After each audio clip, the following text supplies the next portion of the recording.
কাজে লাগাই। তো what about our last class, আপনাদের কেমন ছিল? আপনারা কোনো রিভিউ করেছেন কিনা আমাকে একটু বলেন দেখি আপনারা।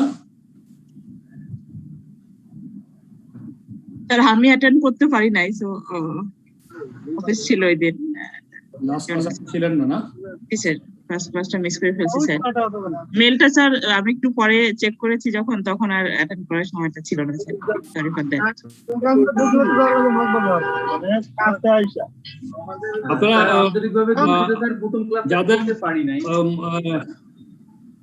যাদের মিউট করা নাই আননেসেসারি, তাহলে সাউন্ডটা থেকে বেঁচে যায়। প্রত্যেকে সাউন্ডটা মিউট করেন। আমাদের পড়াশোনা রিলেটেড কিছু থাকলে আপনারা আনমিউট করে আমাকে বলবেন, কথা বলবেন। অবশ্যই ইন্টারাকশন হইতে হবে, আর হচ্ছে যে আপনার ইন্টারাকশন না হলে কিন্তু বুঝতে পারবেন না। এনিওয়েজ আমরা শুরু করে দিই।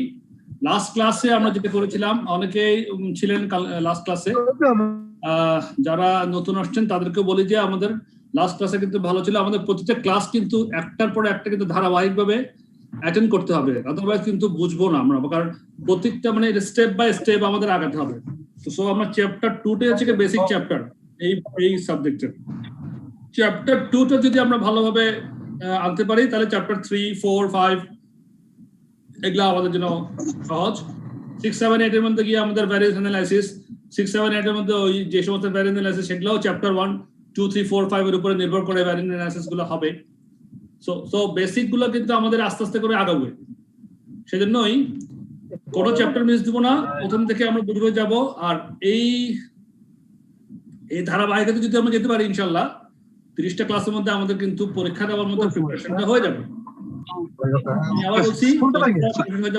সরি ফর ইন্টারাপশন, একটু হোস্টকে বলবেন সবাইকে মিউট করে দিতে। অনেকে হয়তো আপনার লগ ইন করে শুনতেইছে না যে আপনি কি কথা বলতেছেন, এই কারণে মিউট করতেছেন। হোস্ট যদি মিউট করে দেয় তাহলে আপনারা আমার সঙ্গে ইন্টারঅ্যাক্ট করতে পারবেন না, কিন্তু কোনো একটা সমস্যা আছে। আমি যখন ক্লাস করাবো তখন শুধু আপনার আনমিউট করে নেবে। অনেকে হয়তো আপনি কথা বলছেন সেটা শুনছে না, এই কারণে আননেসেসারি নয়েজ আসছে। আমি বলি যে আপনারা নিজেরাই আনমিউট করে রাখেন, আমার সঙ্গে ইন্টারঅ্যাকশন করতে পারলে সুবিধা হবে, এটা বেটার হবে। আনমিউট করে রাখেন, আমার সঙ্গে যখন কথা বলবেন তখন বেটার হবে। আর আপনারা আমাকে রেসপন্স না করলে কিন্তু বুঝতে পারবেন যে আমি কোন যে ধারা আগাচ্ছি সে ধারা আপনারা আমার সঙ্গে এগোতে পারছেন কি পারছেন। ঠিক আছে, রফিক ভাই একটু আনমিউট করেন। সবাই একটু আনমিউট করেন, সবাই মিউট করে ফেলেন, সবাই মিউট করে ফেলেন। তারা আমাদের পরে আমার দুই আমাদের দ্বারা আমরা রফিক ভাই আপনার কথা শোনা যায়। উনি সম্ভবত আপনার ইয়ার। রফিক ভাইকে আমি মিউট করে দিলাম। ঠিক আছে, এখানে ইরফান ভাই মিউট করে দিলাম। হয় নাকি মিউট? আমার এখানে মিউট হয় স্যার, মিউট হয়। ঠিক আছে, ওকে, লেটস ট্রাই। আর কি এভাবে চলবে, আমাদের একটু ইন্টারাপশন হইতেও পারে, কোনো অসুবিধা নেই। যাই হোক, একটু কথা বললাম সো দ্যাট আরো কিছু পার্টিসিপেন্ট এর মধ্যে এসে গেছে, অলরেডি 50-51 জন হয়ে গেছে। লাস্ট ক্লাস যেটা ছিল, আমার লাস্ট ক্লাসে আমরা কি পড়েছিলাম? তার অ্যাবজর্পশন কস্টিং, মার্জিনাল কস্টিং। আমি একটু আমার স্ক্রিন শেয়ার দিচ্ছি, তারপরে আমরা শুরু করি। আচ্ছা, বাই দ্য বাই, আমি যে বইটা আপনাদেরকে পিডিএফ ফরম্যাটে দিয়েছিলাম, ওই বইটা কি আপনারা সবাই সংগ্রহ করেছেন? জি স্যার।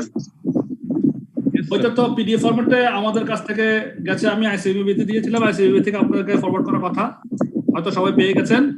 কিন্তু hard copy is must. Hard কপিটা আপনারা নেবেন, নীলক্ষেত থেকে পেয়ে যাবেন অথবা যেখান থেকে পাওয়া যায়। হার্ড কপি নিয়ে হার্ড কপিটাকে ফলো করতে হবে। আমি যখন পড়াবো ক্লাসের মধ্যে আপনাদের সামনে হার্ড কপিটা যেন থাকে, আর ক্লাস হ্যাঁ হার্ড কপি যেন থাকে। আর স্ক্রিনে তো আমি পিডিএফটা দিয়ে ক্লাস করাবো।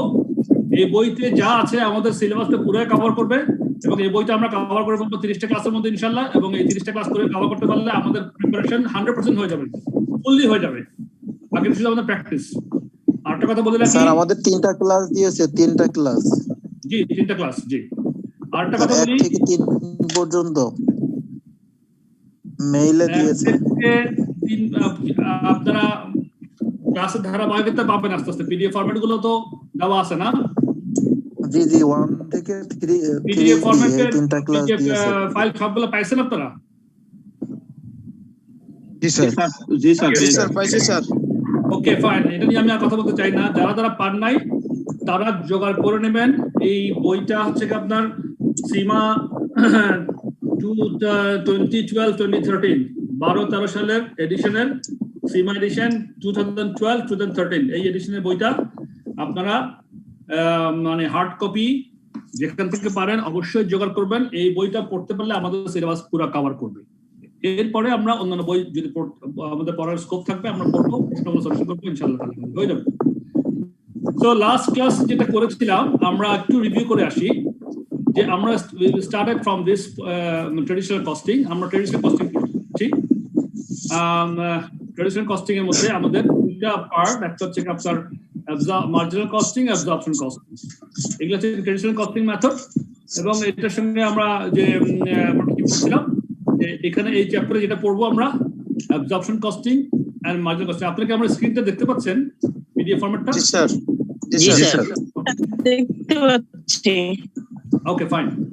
আর আমার স্ক্রিনে আমার ভিডিও দেখতে পাচ্ছেন? জি স্যার। জি স্যার। ওকে জি স্যার, কিন্তু স্যার আমরা ক্লিয়ার হয়ে যাব। স্যার আমরা লাস্ট ক্লাসে যেটা করছিলাম আমরা রিভিউটা করে আসি একটু। স্যার কেউ মিউট করে নাই স্যার, একটু মিউট করে দেন স্যার দেখে স্যার। সবাই মিউট করেন, সবাই মিউট করেন। আমি কিন্তু স্ক্রিন শেয়ার চলে আসছি, তো আমি কিন্তু ওই অপশনটাই চলে আসছি। এখন মিউট করতে পারে, এখন গেলে আমাকে আবার ওখানে যেতে হবে। সো আপনারা একটু মিউট করে রাখেন। কথা বললে আমার সঙ্গে আনমিউট করে কথা বলিয়েন। কোথাও যখন বুঝবেন না তখন আমাকে কথা বলিয়েন। সো লাস্ট ক্লাসে যেটা আমাদের ছিলাম absorption costing and marginal costing. Sir আমার এখন আর কথা বলিয়েন না, আমি ক্লাস করাচ্ছি, আপনারা আমাকে ফলো করতে দেন। আমাকে একটু ক্লাস করা দেন, আপনারা ফলো করেন। So absorption costing and marginal costing নিয়ে ছিল আমাদের লাস্ট ক্লাসে আলোচনা। তার মধ্যে আমরা অ্যাবজর্পশন কস্টিংটা করেছিলাম, আজকে মার্জিনাল কস্টিং করব। প্রথমে অ্যাবজর্পশন কস্টিং আরো কিছু বাকি আছে, সেগুলো একটু কভার করব। আর অ্যাবজর্পশন কস্টিং এর মধ্যে আমাদের প্রফিট স্টেটমেন্ট কিভাবে হয়, মার্জিনাল কস্টিং এর প্রফিট স্টেটমেন্ট কিভাবে হয় সেগুলো আলোচনা, এবং সিভিপি অ্যানালিসিস একটা লাস্ট শেষ একটা আলোচনা আছে, রিকনসিলিয়েশন গুলো কিভাবে করি। পারপাস অফ কস্টিং পড়েছিলাম হচ্ছে inventory valuation, record cost, to price products and decision making, এগুলো আমরা আলোচনা করেছি। ফিক্সড কস্ট নিয়ে আলোচনা করেছি, স্টেপ ফিক্সড কস্ট নিয়ে আলোচনা করেছি, স্টেপ ফিক্সড কস্ট। তারপরে আমরা ভ্যারিয়েবল কস্ট নিয়ে আলোচনা করেছি, দেন সেমি ভ্যারিয়েবল কস্ট নিয়ে আলোচনা করেছি। সেমি ভ্যারিয়েবল কস্ট মানে কি বলেন তো, কেউ একজন বলেন? ফিক্সড কস্ট এবং ভেরিয়েবল কস্টের combination. Sir combination of fixed cost and variable cost. Right, thank you very much. আপনার নামটা জানেন কি, কত বড় কথা মিজান নাকি? স্যার মনিরুল ইসলাম। মনিরুল ইসলাম না, থ্যাংক ইউ মনিরুল। তো অ্যাবজর্পশন কস্টিং এর যেটা আমরা করেছিলাম, এখানে যে বেসিক গুলো আছে আমাদের অ্যাবজর্পশন কস্টিং এ, সেটা the aim of traditional absorption costing is to determine the full production cost per unit. তো গত ক্লাসে আমরা এটা নিয়ে খুব এমফাসাইজ করেছি, খুব ফোকাস করেছি যে আমরা কিন্তু শুধুমাত্র প্রোডাকশন কস্ট নিয়ে, যেমন একটা আমাদের আলোচনা, যেমন টোটাল কস্টের মধ্যে কিন্তু প্রোডাকশন কস্ট যেমন একটা পার্ট থাকে, নন প্রোডাকশন কস্টও একটা পার্ট থাকে। বাট আমাদের কস্টিং মেথড যখন সিস্টেম আমরা যখন আলোচনা করছি, আমরা নন প্রোডাকশন কস্টটাকে আমাদের এখানে আমরা ধরছি না, আমরা শুধুমাত্র প্রোডাকশন কস্ট রিলেটেড যে সমস্ত কস্ট গুলো আছে সেগুলো নিয়ে আমরা কস্টিং মেথড গুলো আলোচনা করি। প্রোডাকশন কস্টের মধ্যে আমাদের আবার দুটো পার্ট করা যেতে পারে, যে ডাইরেক্ট কস্ট আর ইনডাইরেক্ট কস্ট। হ্যাঁ, ডাইরেক্ট কস্টের মধ্যে প্রাইম কস্ট বলা হয়, ডাইরেক্ট কস্টকে সেখানে material cost and labour cost. Indirect কস্টের মধ্যে ফ্যাক্টরি রেন্ট হতে পারে, সুপারভাইজার স্যালারি হতে পারে, ইলেকট্রিসিটি হতে পারে, ডেপ্রিসিয়েশন হতে পারে। এগুলো আমরা গত ক্লাসে অনেক আলোচনা করেছিলাম, আমার মনে হয় যে এখানে আমার কনসেপ্ট ঠিক আছে। দেন আমরা এখানে একটা কি করেছি, একটা কস্ট কার্ড দেখতে পাচ্ছি, অ্যাবজর্পশন কস্টিং মেথডে cost card. What is cost card? কেউ বলবেন আমাকে হোয়াট ইজ কস্ট কার্ড? যে কোনো একজন বলেন what is cost card? Cost card মানে কি? কস্ট পার ইউনিট বের করা sir. Very good, thank you, একদম পারফেক্টলি বলেছেন, কস্ট পার ইউনিট বের করা। তার মানে যে একটা আমরা একটা কস্ট কার্ড হচ্ছে কি কস্ট পার ইউনিট বের করার জন্য যে কার্ডটা আমরা রেডি করি সেটা হচ্ছে কস্ট কার্ড। তো কস্ট কার্ডটা absorption cost card, absorption costing মেথডে কস্ট কার্ড হতে পারে, মার্জিনাল কস্টিং মেথডে কস্ট কার্ড হতে পারে। কস্ট কার্ডটার মধ্যে কি আছে, যে direct material per unit, direct labour per unit, production overhead per unit, and তাহলে full production cost per unit. Production আমাদের direct material cost per unit এবং direct labour cost per unit, এটা কিন্তু রিলেটিভলি খুব ইজি টু ক্যালকুলেট। ঝামেলা হয়ে যায় আমাদের প্রোডাকশন ওভারহেড পার ইউনিটটা ক্যালকুলেশন করার জন্য। কি ঝামেলা হয় সেগুলি আমরা আসলে আমাদের বক্তব্য বিষয়, ফোকাস করার বিষয়। লেটস সি, সেখানে আমাদের দেখা যাচ্ছে যে আমাদের বেসিসের কথা বলেছিলাম, তাই না? আমরা একটা বেসিসের কথা বলেছিলাম গত ক্লাসে, যে আমাদের ওভারহেডটাকে একটা বেসিসের উপর নির্ভর করে পার ইউনিটে আনতে হয়। বেসিসটা নিয়ে আলোচনা করেছিলাম। বেসিসটা কি ছিল? All production overheads must be absorbed into units of production using a suitable basis. Suitable বেসিসটা কি বলেন তো কেউ? মনে আছে? গত ক্লাসে আলোচনা করেছিলাম বা আপনারা পড়েছেন? সুইটেবল বেসিসটা কি? স্যার এটা তো যে কোনো কিছু হইতে পারে স্যার, যেটা কোম্পানি ডিসাইড করবে, রাইট? স্যার একটা appropriate level of activity, mileage, time, sir এটা লেবার আওয়ার হতে পারে, মেশিন আওয়ার হতে পারে, প্রোডাক্ট ইউনিট হতে পারে। মেশিন আওয়ার হতে পারে। Good, thank you. ইউনিট ওভারহেডটা হচ্ছে স্যার বেসিসের একটা টাইমস হবে, বেসিস যত হবে তার একটা টাইমস হচ্ছে ওভারহেডটা হবে। মানে সোজা কথা হচ্ছে সুইটেবল বেসিস গুলো হচ্ছে ইউনিট প্রোডিউস হতে পারে, লেবার আওয়ার্স হতে পারে, মেশিন আওয়ার্স হতে পারে, একজন বলেছেন মাইলেজও হতে পারে। হ্যাঁ, সো এগুলো সব হচ্ছে basis of calculating the overhead production overhead into per unit calculation. The assumption underlying this method is that overhead expenditure is connected to the volume produced. For example, units produced are used as the basis, and the absorption rate is calculated is as follows. The total overhead cost এখানে দেখা আছে allocated and apportioned. এই কথা নিয়ে আমরা আজকে আলোচনা করব। allocated and apportioned কথা নিয়ে আলোচনা করব আজকে। একটা পরে এটা শুরু হলো। হ্যাঁ, মিউট করবেন। পেপারটা আছে 8টা থেকে। আর শেষ হবে হচ্ছে 8টা থেকে একটু মিউট করে রাখেন। 8টা থেকে বলছেন, আপনি মিউট করে রাখেন। আপনার কথা শুনতে পাচ্ছি। তাহলে total overhead cost divided by budgeted production volume. তার মানে আমার এই বাজেটের কথা চলে আসছে। গত ক্লাসে আলোচনা করেছিলাম বাজেটের কথাটা কিন্তু চলে আসছে। আমরা বাজেটটা কখন করি বলেন তো কেউ? বাজেটটা কখন করি? স্যার আমাদের একটা স্পেসিফিক পিরিয়ডের আগে করি। আগে প্রথমে শুরুতে আমরা একটা কাজ শুরু করব, পিরিয়ডের প্রথমে প্ল্যানিং পিরিয়ডে, প্ল্যানিং টাইমে আমরা বাজেটটা করে ফেলব। তাহলে আমাদের বাজেটের একটা প্রোডাকশন ভলিউম থাকে এবং ওভারহেড কস্টটা সেটাও কিন্তু একরকম বাজেটেড করা থাকে। তো ফিক্সড ওভারহেডটা মোটামুটি আমরা জানি কি হতে পারে। তাহলে টোটাল ওভারহেড কস্টকে যখন আমরা বাজেটেড ভলিউমে ভাগ করব তখন আমরা পার ইউনিট বেসিস চলে আসতে পারে। আচ্ছা, এখানে আমি একটু বলে রাখি, আমার কারেন্ট চলে গেছে। যদি আমার অফ হয়ে যায় আমি একটু পরে আবার আমার মোবাইল থেকে জয়েন করার চেষ্টা করব, বাট আপনারা থেকে যাবেন, ঠিক আছে? স্যার আপনি যদি চলে যান স্যার এই মিটিং অটোমেটিক বন্ধ হয়ে যাবে স্যার, কারণ আপনি হোস্ট। না, আইসিএম থেকে তো কানেক্টেড আছে, আইসিএম হোস্ট। আইসিএম এর হোস্ট আমি ট্রাই করব ঢোকার জন্য মোবাইল থেকে। জি স্যার, ঠিক আছে? ওকে, ডোন্ট ওয়ারি, ইনশাআল্লাহ আমরা রিকানেক্ট হব। আগে বলে রাখলাম, একটা এক্সাম্পল করেছিলাম আমরা। এক্সাম্পলটা আপনারা তো সবাই সাথে আমার সঙ্গে পার্সন করেছিলাম, আমি এটা পড়াচ্ছি না। এখানে আমরা দেখেছিলাম যে মানে direct material, direct labour, direct overhead দেওয়া আছে। ফিক্সড ওভারহেড দেওয়া ছিল 4 লক্ষ এবং বাজেটের দেওয়া ছিল, বাজেটের প্রোডাকশন দেওয়া ছিল 20,000 আর 16,000 ছিল অ্যাকচুয়াল প্রোডাকশন, 14,000 ছিল সোল্ড। ওপেনিং স্টক কত ছিল এগুলো আমরা ক্যালকুলেশন করেছিলাম। আপনারা এটা সবাই আমার সঙ্গে পড়াশোনা করেছিলেন। যারা করেননি তারা এটা অবশ্যই এক্সাম্পল 1টা দেখবেন। এটা কোন কঠিন কিছু না, আপাতত একটু এর ভিতরে আপনার কনসেপ্টেবলি এটা এক্সাম্পল 1টা পড়বেন এবং ভালো মতো বোঝার চেষ্টা করবেন। দেন আসছেন আজকের যে আমাদের শুরু। আমরা গত ক্লাসে বোধহয় একটু পর্যন্ত ছিলাম, তাই না? এক্সাম্পল 1 করে বোধহয় আমরা রাখতে পারেন। তো more on calculating absorption rate, আজকে এখান থেকে শুরু আমাদের বেসিক্যালি। তাহলে অ্যাবজর্পশন রেটটাকে ক্যালকুলেট করার আরো কিছু বিষয় আমাদের মাথায় রাখতে হয়, যেমন কি it is relatively easy to estimate the cost per unit for direct materials and labor, যেটা একটু আগে বলছিলাম যে ডাইরেক্ট ম্যাটেরিয়াল এবং ডাইরেক্ট লেবারটা পার ইউনিট কস্ট বের করা খুব কঠিন কিছু না, খুবই সহজে বের করা যায়। But in doing so we can complete the first 2 lines of the cost card. However, it is much more difficult to estimate the production overhead per unit. একটু ডিফিকাল্ট আছে প্রোডাকশন ওভারহেডটা পার ইউনিট বের করাটা। This is an indirect cost, and so by its very nature we do not know how much is contained in each unit. Therefore, we need a method of attributing the production overheads to each unit.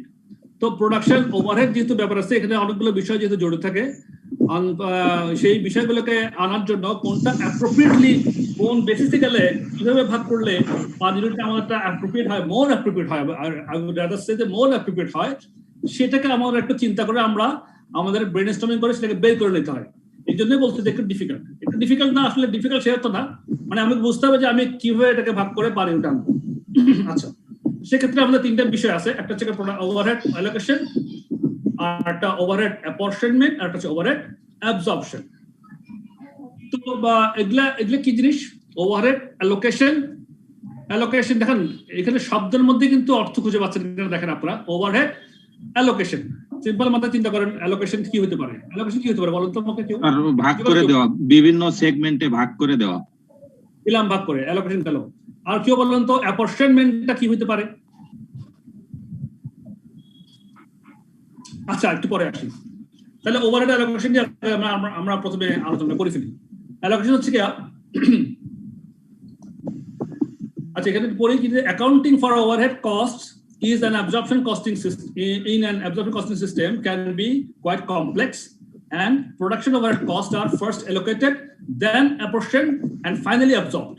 Ki bolche?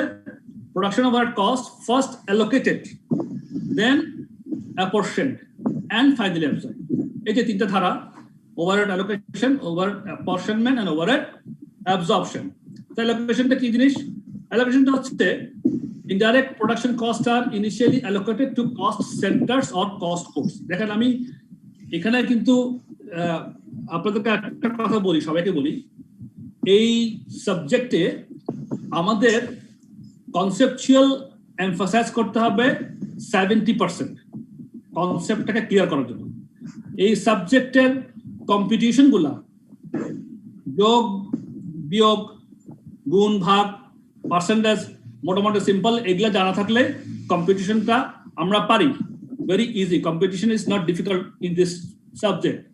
এখানে মোর যেটা আমরা affairs করবো যে আমাদের যেন concept যেন clear থাকে, সেজন্যই থিওরিটিক্যাল আলোচনাটা আমরা বেশি করব, আলোচনা করে করে মাথায় যেন ঢুকে যায় কনসেপ্টগুলো। কনসেপ্ট যদি মাথায় ঢুকে পৃথিবীর যে কোনো জায়গা থেকে অঙ্ক আসবে, ইনশাল্লাহ আমরা সবাই করে দিতে পারবো। ক্লিয়ার? সো আপনারা কনসেপ্টটা ক্লিয়ার রাখবেন। তাহলে ওভারহেড অ্যালোকেশনটা কি যেটা বলছিলাম, allocation is the process of charging a cost directly and in full to the source of the expenditure. For example, the salary of a maintenance engineer would be allocated to the engineering maintenance department. ঠিক না? এখন maintenance engineer যদি salary আছে, সেটা কি আমি sales ডিপার্টমেন্টে দেওয়াটা কি যুক্তিযুক্ত হবে? না স্যার, হবে না। সেজন্যই বলতে এটাই দিস ইজ অ্যালোকেশন, যে আমার মেইনটেনেন্স ইঞ্জিনিয়ার বা ধরেন প্রোডাকশন ইঞ্জিনিয়ারের যে বেতনটা, সেটা আমি পারচেজ ডিপার্টমেন্টে বা অন্য অ্যাডমিন ডিপার্টমেন্টে দিব কেন? এটা তো যুক্তিযুক্ত হবে না। তো সুতরাং যুক্তিযুক্ত হবে প্রোডাকশন ডিপার্টমেন্টের সঙ্গে, কোন ডিপার্টমেন্টে আমার প্রোডাকশন ডিপার্টমেন্টের সঙ্গে প্রোডাকশন ডিপার্টমেন্টের প্রোডাকশন ম্যানেজার স্যালারিটাকে আমি অ্যালোকেট করা, that is call overhead allocation. গেল ওভারহেড অ্যালোকেশন গেল। তাহলে বলছে যে এখানে একটা কথা দেখেন উপরে আছে যে allocated, first allocated, then apportioned and absorbed. তাহলে allocating গেল। এবার apportionmentটা কি জিনিস? apportionment হচ্ছে কি, আমি তো allocate করলাম একটা ডিভিশনে, এবার ডিভিশনের মধ্যে অনেক ছোট ছোট ডিপার্টমেন্ট থাকতে পারে। এই ডিপার্টমেন্টগুলোতে আমি আরো ক্ষুদ্র ক্ষুদ্র ভাবে এটাকে আমি শেয়ারিং করতে পারি, সেটা হচ্ছে apportionment। যেমন এখানে পড়ি, the overhead cost that have been allocated to cost centers and cost codes other than direct production departments must be apportioned to direct production departments. Apportionment is the process of sharing on a fair basis. এই যে কথাটা কি বলছে, sharing on a fair basis, যেটা যুক্ত হবে সেভাবে আমি শেয়ার করে দেবো। For example, factory rental cost might be apportioned between the production departments on the basis of the floor area occupied by each department. Similarly, the cost of the engineering maintenance department might be apportioned between production departments on the basis of operating machine hours in each department. At the end of the apportionment process, all the production overheads have been allocated or apportioned to the direct production departments. এখন একটা production department আমি যেটা বলছিলাম, একটা production ডিপার্টমেন্টের অনেকগুলো, যেমন একটা গার্মেন্টস ফ্যাক্টরি কেউ আছেন নাকি এখানে? আপনারা কাজ করেন, কেউ গার্মেন্টস কেউ আছেন কাজ করেন? এনিওয়ান গার্মেন্টস কাজ করেন এখানে কেউ আছেন? স্যার আমি আছি স্যার। জি স্যার আছি। আছেন না? তা আপনারা একটু বলেন তো ভাই, গার্মেন্টস ফ্যাক্টরিতে কি হয়? আমাদের সুইং ডিপার্টমেন্ট থাকে, তার আগে কাটিং ডিপার্টমেন্ট থাকে, তারপর আর কি কি থাকে? হ্যাঁ, ফিনিশিং থাকে স্যার, কাটিং ডিপার্টমেন্ট থাকবে, সুইং ডিপার্টমেন্ট থাকবে, আরো কত ডিপার্টমেন্ট থাকে না আপনাদের? জি sir, knitting, dyeing, printing, embroidery, RMG, right, dyeing, জি স্যার, আর&ডি থাকে, রাইট, হ্যাঁ, ডাইং থাকে, অনেক ডিপার্টমেন্ট থাকে। এখন প্রোডাকশন ম্যানেজার যিনি থাকেন, উনি তো অলমোস্ট সবগুলো এই গুলোকেই উনি মোটামুটি ওভারসি করেন, তাই না, সুপারভাইজ করেন। তাহলে প্রোডাকশন ম্যানেজারের যে এখানে যে বেতনটা, সেটা যদি আমরা সেক্ষেত্রে আমরা কি করবো, ক্ষেত্রে সব সেকশনে ভাগ করে দিয়ে দেবো প্রায়োরিটি বেসিসে, ফেয়ার বেসিসে যে ভাগ করে দেবো। হ্যাঁ, সেটাই হচ্ছে কি আমার অ্যাপরশনমেন্ট। তাহলে কি ফেয়ার বেসিসে আমরা মানে ওনার স্যালারিটাকে শেয়ারিং করে দেবো, দ্যাট ইজ কল্ড ওভারহেড অ্যাপরশনমেন্ট। আবার একটু কাইন্ডলি একটু সবাইকে মিউট করে দিবেন স্যার, অনেক নয়েজ আসে। আচ্ছা, আমি আপনাদেরকে বলি, মিউট যদি করতে হয় আমাকে এই শেয়ারের এখান থেকে বের হয়ে আবার আগের স্ক্রিনে গিয়ে ওখানে কাজ করতে হবে। It takes time and spoil our time. যারা এরকম করে আওয়াজ হচ্ছে তারা কিন্তু নিজেরাই কিন্তু মিউট করবে, বা আমরা বলে দেবো, কেউ বলে দেন যে আপনারা মিউট করে দেন। আপনি যদি দেখতে পান করছে না স্যার, আসলে ওনারা শুনছে না হয়তো আপনার কথা, দ্যাটস ওয়াই আপনার হয়তো মিউট করছেন। হ্যাঁ, সেটাই। এনিওয়েজ, এগুলা নিয়ে চলতে হবে। গত সেশনে এরকম ভাবে চলছি, আমাদেরকে এটা একটু এইভাবে চলতে হবে, কিছু করার নেই। বা যারা মানে জয়েনে আছেন তারা একটু যারা সব সতর্ক থাকেন। হাসান মোহাম্মদ তারেক মিউট করে দেন প্লিজ। এবার আসেন ওভারহেড অ্যাবজর্পশন। তাহলে আমরা অ্যালোকেশনটা করলাম, অ্যাপরশনমেন্টটা হয়ে গেল। এবার ওভারহেড অ্যাবজর্পশন। অ্যাবজর্পশন কথার অর্থ কি কেউ বলুন তো আমাকে?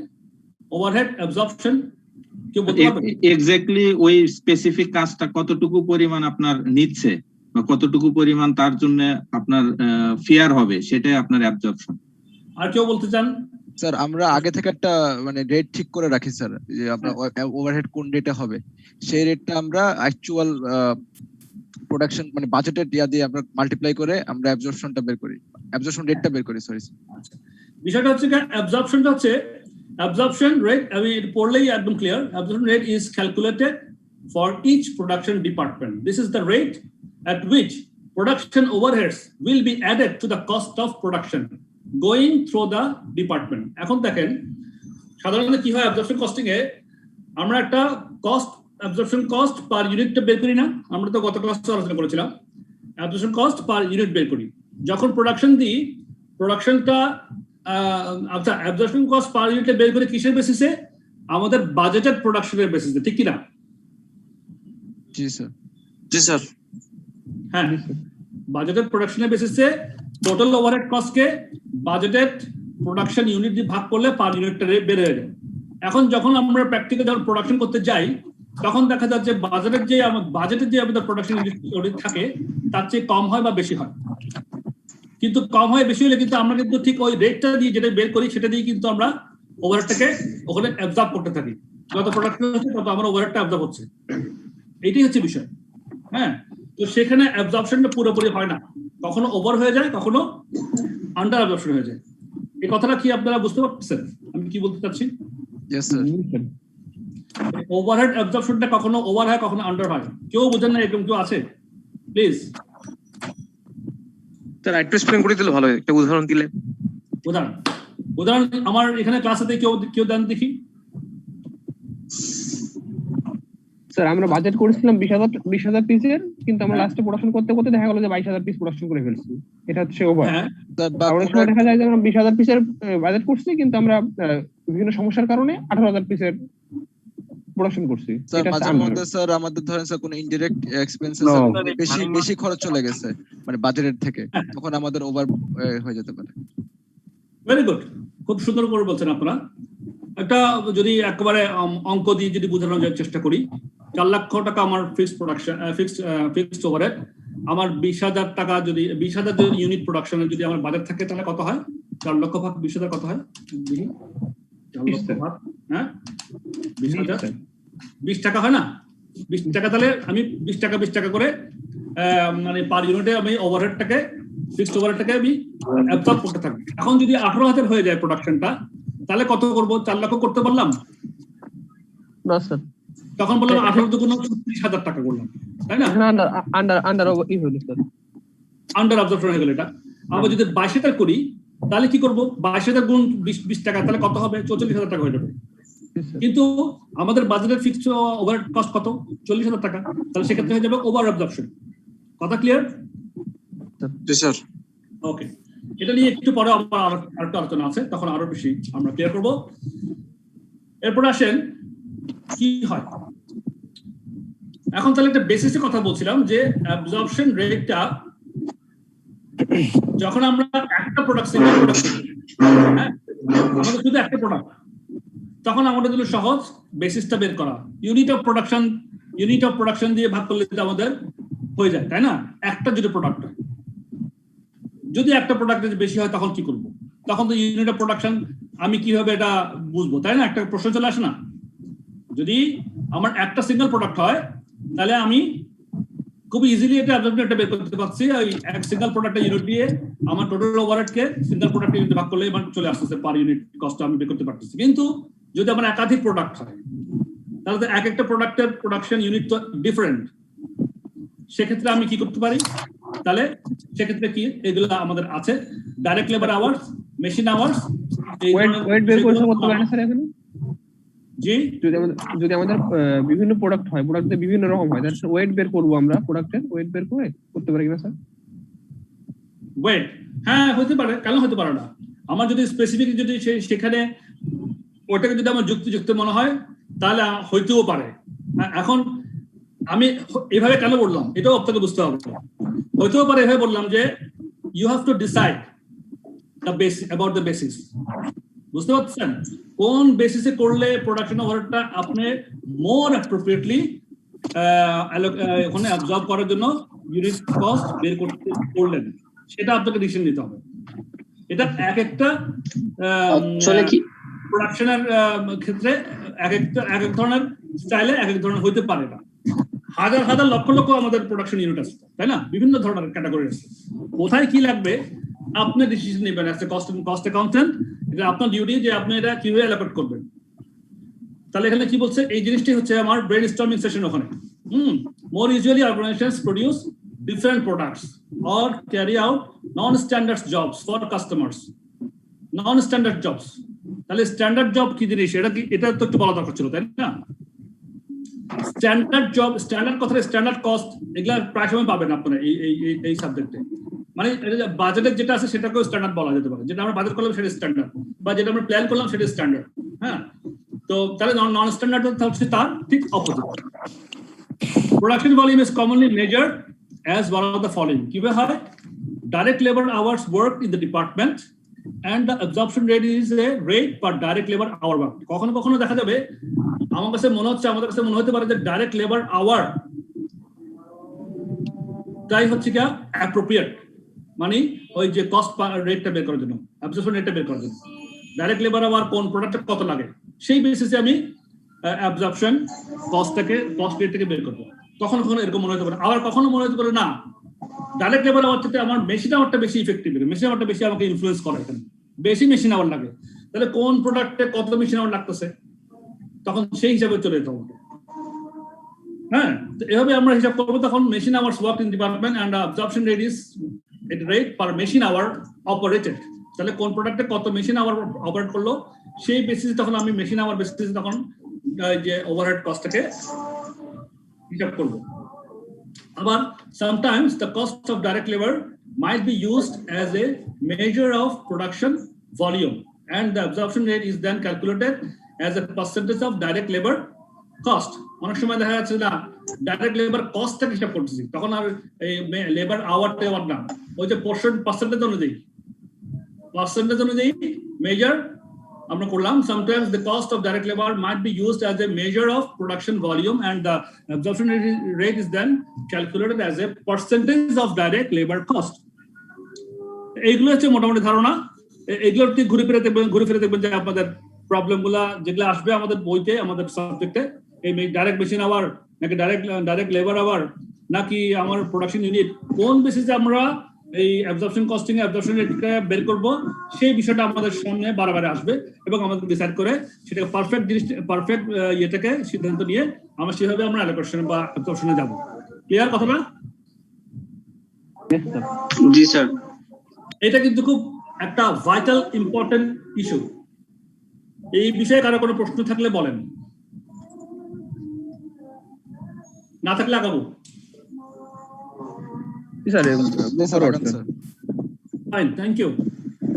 তাহলে এই বিষয়টা আসলে মাথায় যে আমরা ওভারহেডটাকে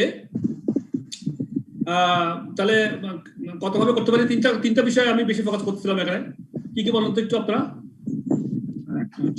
overhead allocation, overhead labour, machine, overhead absorption, এই তিনটা ওয়েতে আপনার দেওয়া যায়। লেবার মেশিন বললে হবে না, ডিরেক্ট লেবার বলতে হবে, ডিরেক্ট লেবার বলতে হবে, direct labour hour, labour hour বলতে হবে, labour hour, machine hour, production unit produced, production unit কত প্রোডাকশন করলাম। তাহলে মাথায় সবার ঢুকে গেলে বলেন, আবার বলেন। প্রোডাকশন ইউনিট নাম্বার 1, যদি সিম্পল একটা প্রোডাক্ট হয় তাহলে প্রোডাকশন ইউনিট করে ফেললাম, কোনো অসুবিধা নাই। যদি একাধিক প্রোডাক্ট হয় তখন প্রোডাকশন ইউনিট করতে পারছি না, সেক্ষেত্রে আমাদের খুঁজে নিতে হবে কোন বেসিসে যাব। সেক্ষেত্রে কি আমি ডাইরেক্ট লেবার আওয়ার ওয়ার্কে যেতে পারি। Direct labour hour work per unit, একটা ইউনিট প্রোডাকশন করার জন্য ডাইরেক্ট লেবার কত ঘন্টা লাগে সেটা হচ্ছে ডাইরেক্ট লেবার আওয়ার, তাই না? So direct labour hour work per unit সেই বেসিসে করতে পারি, অথবা করতে পারি direct machine hour involve per unit of production, সেই বেসিসে করতে, মানে একটা প্রোডাকশন ইউনিট প্রোডাকশন করার জন্য একটা প্রোডাক্টের মধ্যে কত মেশিন আওয়ার লাগতো, তাহলে মেশিন আওয়ার বেসিসে করতে পারি, ডাইরেক্ট লেবার আওয়ার বেসিসে করতে পারি। আর যদি একটা প্রোডাক্ট হয় অথবা অনেকগুলো প্রোডাক্ট থাকলেও হয়তো বা আমাদের সেক্ষেত্রে প্রোডাকশন ইউনিটের কথাটা ইজি হচ্ছে কি একটা প্রোডাক্টের ক্ষেত্রে, অন্যদের ক্ষেত্রে ডাইরেক্ট লেবার আওয়ার্স অথবা মেশিন ওয়ার্কার্স। আর আরেকজন একটু আগে বলেছিলেন মাইলেজ টাইলেজ, হ্যাঁ ওগুলোও আসতে পারে। সেগুলো যেখানে আসে আমরা বেসিসটাকে, মধ্য কথা হচ্ছে যে আমরা বেসিসটাকে পারফেক্টলি বের করার চেষ্টা করছি। এটা ক্লিয়ার সবার? জি sir. Okay, thank you.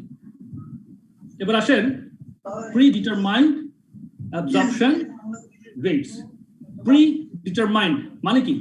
Pre-determined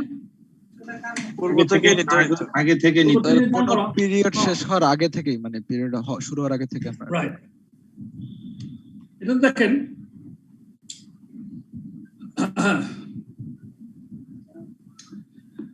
the normal practice is therefore to absorb production, এগুলো যেগুলো আমি যা আলোচনা করেছি আপনাদের সঙ্গে এই কথাগুলোই সেখানে, তো ওখানে বলছে the normal practice is therefore to absorb production overhead cost at a predetermined rate based on budgeted overhead expenditure and budgeted production volume. This, however, can lead to an over or under absorption of the overheads when compared to the actual overheads incurred. এই যে কথাটা মানে তো আপনারা নিশ্চয়ই বুঝতে পারছেন, আমরা আলোচনার মধ্যে এসে গেছে সবগুলো। However, this এই যে আমরা যে বাজেটেড ওভারহেড এক্সপেন্ডিচার এবং বাজেটেড প্রোডাকশন ভলিউম ভাগ করে যে আমরা ওভারহেড কস্টটাকে পার ইউনিট বের করলাম, রেটটাকে প্রি ডিটারমাইন্ড রেটটা বের করলাম, এটাতে কিন্তু কি হতে পারে? This, however, can lead to an over or under absorption of the overheads when compared to the actual overheads incurred. যখন আমরা অ্যাকচুয়াল ওভারহেড যেটা হবে ওটার সাথে যখন কম্পেয়ার করতে যাব, তখন দেখা যাবে না আমরা হয়তো বেশি চার্জ করে ফেলেছি অথবা কম চার্জ করে ফেলেছি when compared to the actual overheads. ঠিক আছে না? This over or under absorption can be calculated as follows. কিভাবে হবে তখন? Budgeted overhead rate per unit, budgeted কিন্তু কথা খেয়াল করিয়েন, এটা কিন্তু budgeted overhead rate per unit into actual units. এখন আমরা অ্যাকচুয়ালি সঙ্গে যখন কম্পেয়ার করবো তখন অ্যাকচুয়ালি ইউনিট দিয়ে গুণ করবো, তাহলে বাজেটেড রেট দিয়ে যদি অ্যাকচুয়ালি ইউনিট দিয়ে গুণ করি তাহলে বাজেটেড রেটে অ্যাকচুয়ালি ইউনিটে কত ওভারহেড ধরছিলাম সেটা বের হয়ে যাবে। ওটা থেকে যদি আমরা অ্যাকচুয়াল ওভারহেডটাকে বিয়োগ করে দিই, অ্যাকচুয়াল ওভারহেড ইনকামটা বিয়োগ করে দিই, তাহলে এটাকে ওভার হইলো নাকি আন্ডার হইলো সেটা বের করা যাবে, যাবে না বলেন? এটা কি বুঝতে কোনো অসুবিধা আছে? স্যার আমার ছোট একটা কোশ্চেন আছে স্যার। বলেন প্লিজ বলেন। হ্যাঁ বলবেন, কিছু বলবেন? হ্যালো স্যার বললাম যে অ্যাকচুয়াল আর বাজেটেড এই দুইটার মধ্যে মূল পার্থক্যটা কোথায়? ও ফ্যান্টাস্টিক কোশ্চেন, কেউ উত্তর দিবে না এখানে ওনার পক্ষে?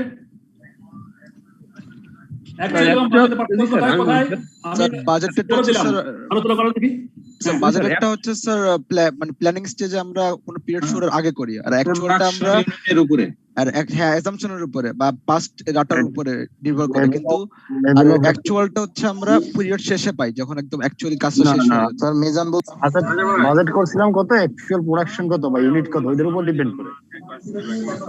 না বাজেট করছিলাম একটা, আমরা একটা প্ল্যানিং স্টেজে আমরা প্ল্যান করছি যে এত আমরা প্রোডিউস করব, ওটার উপর আমরা বাজেট করছি। ধরুন আপনি বাজেট করেছেন 1000 ইউনিট প্রোডিউস হবে, কিন্তু অ্যাকচুয়াল হয়ে গেছে হয় 1800 ইউনিট অথবা 800 ইউনিট এরকম, যেটা প্রোডাকশন হয়ে গেছে সেটা হচ্ছে অ্যাকচুয়াল। আপনি যেটা বাজেট করেছেন আগে আমার আরেকটা কোশ্চেন এখানে, ইনকার্ডটা কি? ইনকার্ড হচ্ছে কি? ইনকার্ড মানে খরচ যেটা করে ফেলেছি, ইনকার্ড INCUED ইনকার্ড করে ফেলেছি। তাহলে ইনকার্ড মানে যেটা অ্যাকচুয়ালি হয়েছে, যে ইনকার্ড হয়েছে। ইনকার্ড মানে হচ্ছে যতটুকু লেগেছে। তাহলে বিষয়টা কি? তাহলে অ্যাকচুয়ালটা আলোচনা দিলাম সবাইকে ইনভলভ করার জন্য। ইনফ্যাক্ট আমি তাহলে একটু বলি, তাহলে যিনি প্রশ্ন করেছেন ওনাকে বলছি, বাজেটের হচ্ছে কি আমি কাজ শুরু করার প্রথমে আমি বাজেটটা করে ফেলি আমার কত ওভারহেড হতে পারে, এটা একটা অ্যাজাম্পশন, এটা কিন্তু অ্যাকচুয়াল না। হ্যাঁ এটা একটা অ্যাজাম্পশন, অনুমান করে একটা করি। তাহলে অনুমান করে আমি একটা বাজেটের আমি একটা ওভারহেডের রেট পার ইউনিট করেছিলাম, ওভারহেডের রেট পার ইউনিট। এখন যখন আমার at the end of the day যখন আমার অ্যাকচুয়াল ইউনিটে পেয়ে গেলাম কত ইউনিট করেছি, তখন আমি ওভার অ্যাবজর্পশন করছি নাকি আন্ডার অ্যাবজর্ব করছি সেটা হিসাব করার প্রশ্ন এসে যায়। তখন আমি হিসাবটা করার জন্য আমাকে বাজেটেড ওভারহেড রেট পার ইউনিটকে দিয়ে অ্যাকচুয়াল ইউনিট গুণ করে ওই বাজেটের আমি কত অ্যাবজর্ব করলাম সেটা বের করলাম প্রথমে, এরপরে আমি ওটা থেকে বিয়োগ করলাম অ্যাকচুয়াল ওভারহেড কত খরচ করেছি সেটা বিয়োগ করলাম। বিয়োগ করাতে আমি প্রোডাকশন ইউনিটে যে আমি যে প্রত্যেক মাসে মাসে দিনে দিনে সপ্তাহে সপ্তাহে যে আমি যে ওভারহেডটাকে অবজার্ভ করছি আস্তে আস্তে ওই বাজেটেড রেট দিয়ে, সেটার ডিফারেন্সটা তখন বুঝতে পারি কি আমি ওভার করে ফেলেছি নাকি আন্ডার অবজার্ভ করে ফেলেছি। কথাটা ক্লিয়ার? স্যার কথাটা মানে কমপ্লিটলি ক্লিয়ার হয়নি এখনো স্যার। আবার বলি স্যার এখানে আমি একটু বলি স্যার, এখানে অনেকগুলা কথা আছে, যেমন ইনকার্ড একটা কথা আছে, অ্যাকচুয়াল একটা কথা আছে, বাজেটেড একটা কথা আছে, অ্যাবজর্বড একটা কথা আছে। ওকে স্যার তাহলে এই চারটা কথার মধ্যে কোনগুলো স্যার সিমিলার আর কোনগুলো স্যার ডিসিমিলার, বা কোনগুলোর সাথে মিল আছে কোনগুলোর সাথে মিল নাই, স্যার যদি একটু সুন্দরভাবে বলেন স্যার। খুব আবার বলি, আবার শুনেন, এটা কিন্তু খুব ভালো প্রশ্ন করছেন আপনি, কারণ এই কনসেপ্টটা আপনার যদি ক্লিয়ার না থাকে তাহলে আপনার সমস্যা হতে থাকবে বারবার। আমি বাজেট, আপনার নাম কি বলেন তো একটু প্লিজ? স্যার মিজান বলছিলাম স্যার। হ্যাঁ মিজান, থ্যাংক ইউ মিজান। জি ধন্যবাদ স্যার। হ্যাঁ মিজান, ওই যে দেখেন বাজেটের মিজান আমরা কখন করি? বছরের শুরুতে করি। জি প্রথমে একটা অ্যাজাম্পশন করি। জি। আর আমরা যে ওভারহেডের যে রেটটা নির্ধারণ করি সেটা কখন করি? স্যার ওভারহেড রেটটাও তো শুরুতেই করি। তাহলে শুরুতে যখন করি তখন আমার বাজেটেড ওভারহেড যেটা করি, ওভারহেডের বাজেট যেটা করি শুরুতে, হ্যাঁ তখনই আমি ইউনিটের উপরে নির্ভর করে বাজেটের রেটটা রেডি করি। জি। করার পরে এবার আমার তাহলে পার ইউনিট কত ওভারহেড আমি ঢুকাবো সেটা তখন আমি প্রথমে নির্ধারণ করলাম। এখন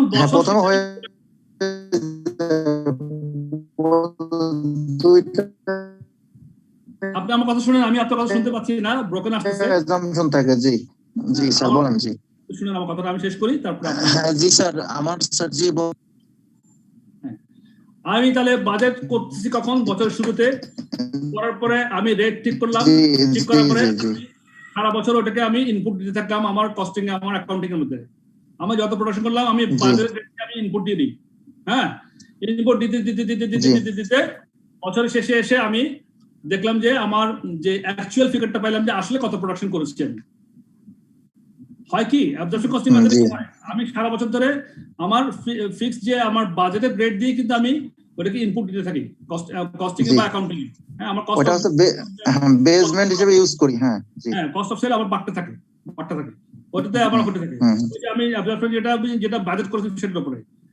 তা এখন বছর শেষে যখন অ্যাকচুয়াল ইউনিটে পেয়ে গেলাম, হ্যাঁ, তখন আমার কষ্ট এসে যায় যে আমি যেটা মানে আমাদের বাজেটের রেটে যেটা ওখানে আপনার ওভারহেডটা অ্যাবজর্ব করেছি সেটাকে আমি বেশি করলাম না কম করলাম, সেটা হিসাব করার একটা বিষয় চলে আসে না। অ্যাকচুয়াল ইউনিটটাকে সঙ্গে হিসাব করবো তখন আমি অ্যাকচুয়াল ইউনিটটা মানে কি, আমি অ্যাকচুয়াল কি প্রোডাকশন করলাম সেটাই তো অ্যাকচুয়াল ইউনিট নাকি বিধান? জি জি জি, অ্যাকচুয়াল ইউনিট মানে কি, যেটা আমি প্রোডাকশন করলাম অ্যাকচুয়ালি, সেটা হচ্ছে অ্যাকচুয়াল ইউনিট। জি, তাহলে বাজেট থেকে অ্যাকচুয়ালের কত ডিফারেন্স সেটা বের করতে হবে না আমাকে? হ্যাঁ অবশ্যই। সেটা বের করার জন্য আমাকে এই ফর্মুলা যেতে হবে যে আমার অ্যাকচুয়াল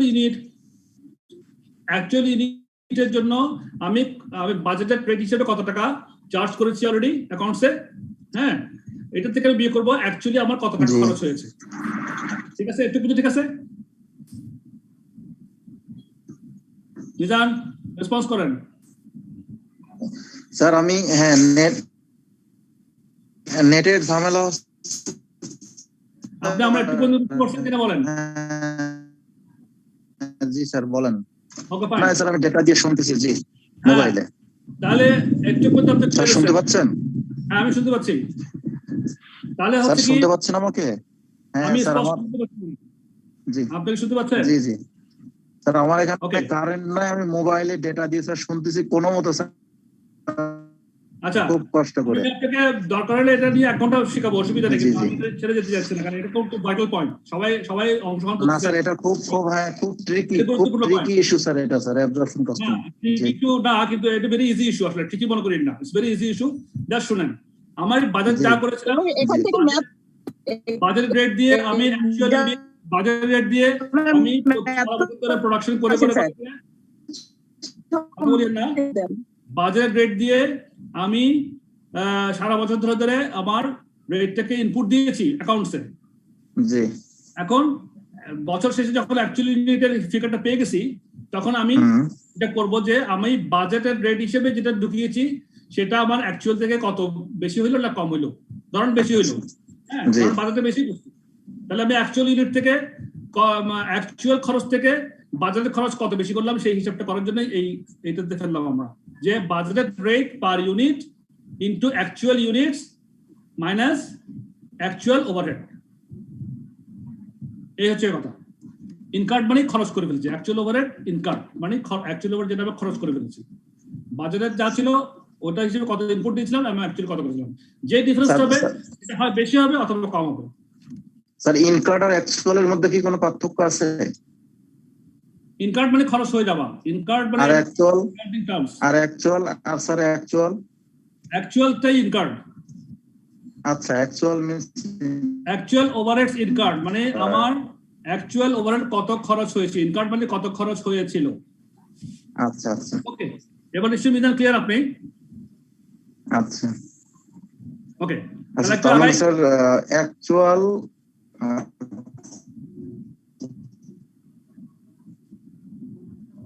ওকে, আমি শুনতে পাচ্ছি না আপনাকে? আমার মনে হয় জি স্যার জি স্যার আমি একটু আগে। হ্যাঁ ওকে, দেন আসেন অ্যাবজর্পশন এদার অ্যাবজর্ব কস্টিং এর কিছু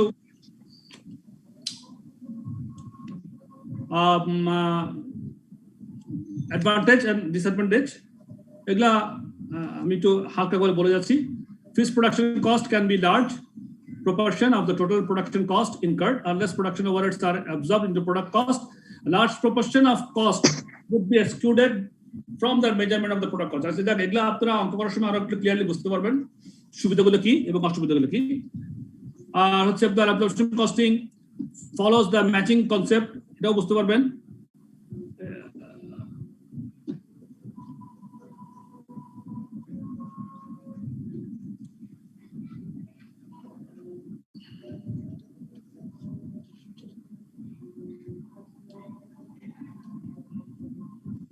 আচ্ছা, তো এই অ্যাডভান্টেজ গুলো মোটামুটি আপনারা পড়েন, এটা আমার মনে হয় যে খুব ডিফিকাল্ট হবে না, যেটা আমরা পড়লাম সেটাই, কিন্তু লাস্ট লাইনটা পড়বি একটু আমি, লাস্টটা একটু ইম্পর্টেন্ট আছে। যেমন there is an argument that in longer term all costs are variable and it is appropriate to try to identify overhead costs with the products or services that cause them. This argument is used as the reason for activity based costing. ABC is a form of absorption costing and is described in later chapter. আমরা পরবর্তী চ্যাপ্টারে কিন্তু ABC costing, ABC নিয়ে activity based costing নিয়ে আলোচনা করব। activity based costing এর মধ্যে এটাও একটা absorption costing, কিন্তু এটা আরো ক্ষুদ্র ক্ষুদ্র আকারে আমরা ওই apportionment, allocation, apportionment and absorptionটা করব। হ্যাঁ, কস্ট সেন্টার অনুযায়ী আরো কস্ট প্রাইস দিয়ে আমাদের ডিভাইড করব। হ্যাঁ, এটা আমরা তখন আলোচনা করব, তখন আমরা বুঝবো। সো তখন আমাদের এটা ক্লিয়ার হবে। আর অ্যাডভান্টেজ গুলো আমরা একটু আপনারা একটু বাচ্চা পড়বেন, এটা পড়লে ইটস নাথিং ডিফিকাল্ট। ডিসঅ্যাডভান্টেজ কি? apportionment and absorption of overhead cost is arbitrary. কখনো কিন্তু ওই যে ফেয়ার বেসিসে যে কথা বললাম, হ্যাঁ, ফেয়ার বেসিসটা কি সেটাই আরবিট্রারি। অনেক সময় অ্যাপরশনমেন্ট করার জন্য অ্যাপরশন করার সময় যে আমরা যে ডিসিশন নিব যে কিভাবে অ্যাপরশনমেন্টটা করব, কিভাবে অ্যাবজর্পশনটা করব, সেই ডিসিশনটা ফেয়ার কিনা, ওই ফেয়ার কিনা এই বিষয়টা হচ্ছে আরবিট্রারি, দ্বন্দ্ব লেগে যায় অনেক সময়। হ্যাঁ, for এক্সাম্পলটা পরিবরণ। Suppose that a factory rental cost is apportioned between production departments on the basis of the floor area for each department. This might seem a fair way of sharing out the cost, but it is still subjective. Why not apportion the costs on the basis of the number of employees in each department? Or why not allow for the fact that some of the accommodation might be more pleasant to work in than others? তো এই ধরনের প্রশ্নগুলো তখন চলে আসে, arbitrary হয় এই জন্যই। In the manufacturing environment, production overheads might be absorbed on the basis of either direct labor hours or machine hours. Manufacturing environment থেকে যে আমরা বলেছিলাম আগেও, কি হয়, production overheads might be absorbed on the basis of either direct labor hours or machine hours. However, choosing one instead of the other can have a significant effect on job costs or product costs, and yet it still relies on the subjective choice. তাহলে কি দাঁড়াচ্ছে, আপনাকে choice করতে হবে perfectly fair জাজমেন্টে। আপনি ঠিক করবেন আপনার যে প্রোডাকশন ওভারহেডটা আছে, রেটটাকে যখন বের করবেন, ফেয়ার জাজমেন্ট করে আপনাকে একদম খুব ভালোভাবে চিন্তা করে আপনাকে জাস্টিফাই করে করে ওইটাকে বের করতে হবে। এই হচ্ছে মোটামুটি বিষয়। আরটা দেখেন, profits vary with changes in production volume. যখন প্রোডাকশন ভলিউম চেঞ্জ হয়ে যায় তখন কিন্তু প্রফিটটাও ভ্যারি করতে পারে। এটা কিভাবে হতে পারে? A second criticism of absorption costing is that profits can be increased or reduced by changes in inventory levels. For example, by increasing output, more fixed overhead is absorbed into production costs. And if the extra output is not sold, the fixed overhead costs are carried forward in the closing inventory value. This can encourage managers to overproduce in order to inflate profits. বিষয়টা বুঝতে পারছেন? আপনাদের যখন প্রফিটটা কিন্তু মনে করেন এই যে প্রোডাকশনটা হইলো কি, আপনি অনেক প্রোডাকশন করে ফেললেন, প্রোডাকশন বেশি করে ফেললেন কিন্তু অত সেল করলেন না, সেলটা কম হইল। তো প্রোডাকশন যখন বেশি করে ফেললেন তখন আপনার ওই যে প্রোডাকশন কস্টটা, ওই যে অ্যাবজর্পশন যেটা বেশি করে ফেললেন না ফিক্সড কস্টটাকে, হ্যাঁ কি না বলেন না? প্রোডাকশন বেশি করলে ভ্যারিয়েবল কস্ট বেড়ে যাবে। No no no no no, আপনি কনফিউজ করিয়েন না। ভ্যারিয়েবল কস্ট যত unit production অথবা কমবে। না, ফিক্সড ওভারহেড, এখানে ফিক্সড ওভারহেড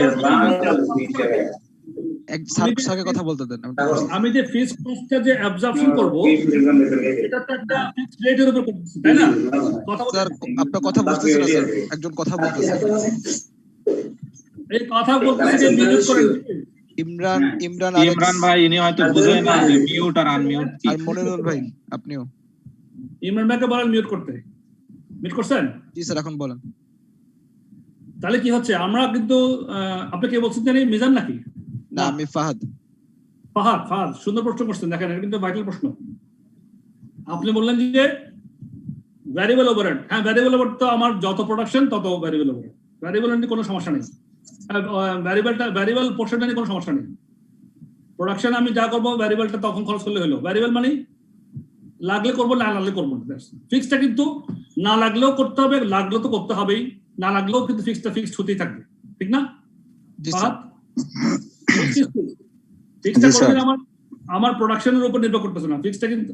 ফিক্সটা কিন্তু আমার প্রোডাকশন হোক না হোক ফিক্সড যাবেই যাবে। আচ্ছা, এই জন্যই তো আমরা অ্যাবজর্পশনের এই ফিক্সড ওভারহেডের রেটটা বের করতেছি এবং ওটাকে চার্জ করতেছি, বারে চার্জ করতেছি। এখন আমি ফিক্সড করি। এখন আমি প্রোডাকশনটা মনে করেন কোন একটা পিরিয়ডে বেশি করে ফেললাম। যদি প্রোডাকশন দিলে বেশি করে ফেলি তাহলে আমি ফিক্সড কস্টে বেশি চার্জ করলাম রেট অনুযায়ী। স্যার প্রোডাকশন বেশি করলে তো স্যার যে ফিক্সড কস্ট পার ইউনিটটা কমে আসবে। পার ইউনিট না, এটা নির্দিষ্ট একটা সীমা আছে, নির্দিষ্ট একটা লেভেল আছে। আমি অ্যাবজর্বটা বেশি করব। ফিক্সড কস্টটা যদি প্রোডাকশন বেশি করি, বেশি ফিক্সড কস্ট থেকে আমি খেয়ে ফেলবো, প্রোডাকশনের মধ্যে প্রোডাকশন কস্টের মধ্যে ঢুকা দিচ্ছি। হ্যাঁ, তখন কি হবে? তখন আমার fixed cost overhead into production cost, fixed cost আবার প্রশ্ন করব স্যার একটু, মানে আপনি বলছেন যদি এক্সপোর্ট যদি সোল না হয় তাহলে ফিক্সড কস্ট আর carried forward in the closing inventory. তখন ক্লোজিং ইনভেন্টরিতে আমার কি ঢুকবে? ব্যালেন্স ঢুকে যাবে। আমার যখন প্রোডাকশন করলাম, মনে করেন প্রোডাকশন করলাম মনে করেন 1 লাখ, বিক্রি করলাম 80,000। হ্যাঁ, তাহলে প্রোডাকশন করলাম 1 লাখ, ফিক্সড কস্ট মনে করেন 5 টাকা করে ধরলাম, তাহলে প্রোডাকশনে আমার কত টাকা ঢুকলো? Fixed cost, fixed overhead Fahad বলেন। 5 লাখ স্যার। 5 লাখ টাকা ঢুকলো। ফিক্সড কস্ট তো স্যার ইন টোটাল ফিক্স থাকে স্যার, এটা তো স্যার চেঞ্জ হয় না। আমি তো পরে বলা হচ্ছে ওভার অ্যাবজর্পশন আন্ডার অ্যাবজর্পশন তো পরে অ্যাডজাস্টমেন্ট করব। প্রথমে তো আমি রেটটা অনুযায়ী এর চার্জ করব।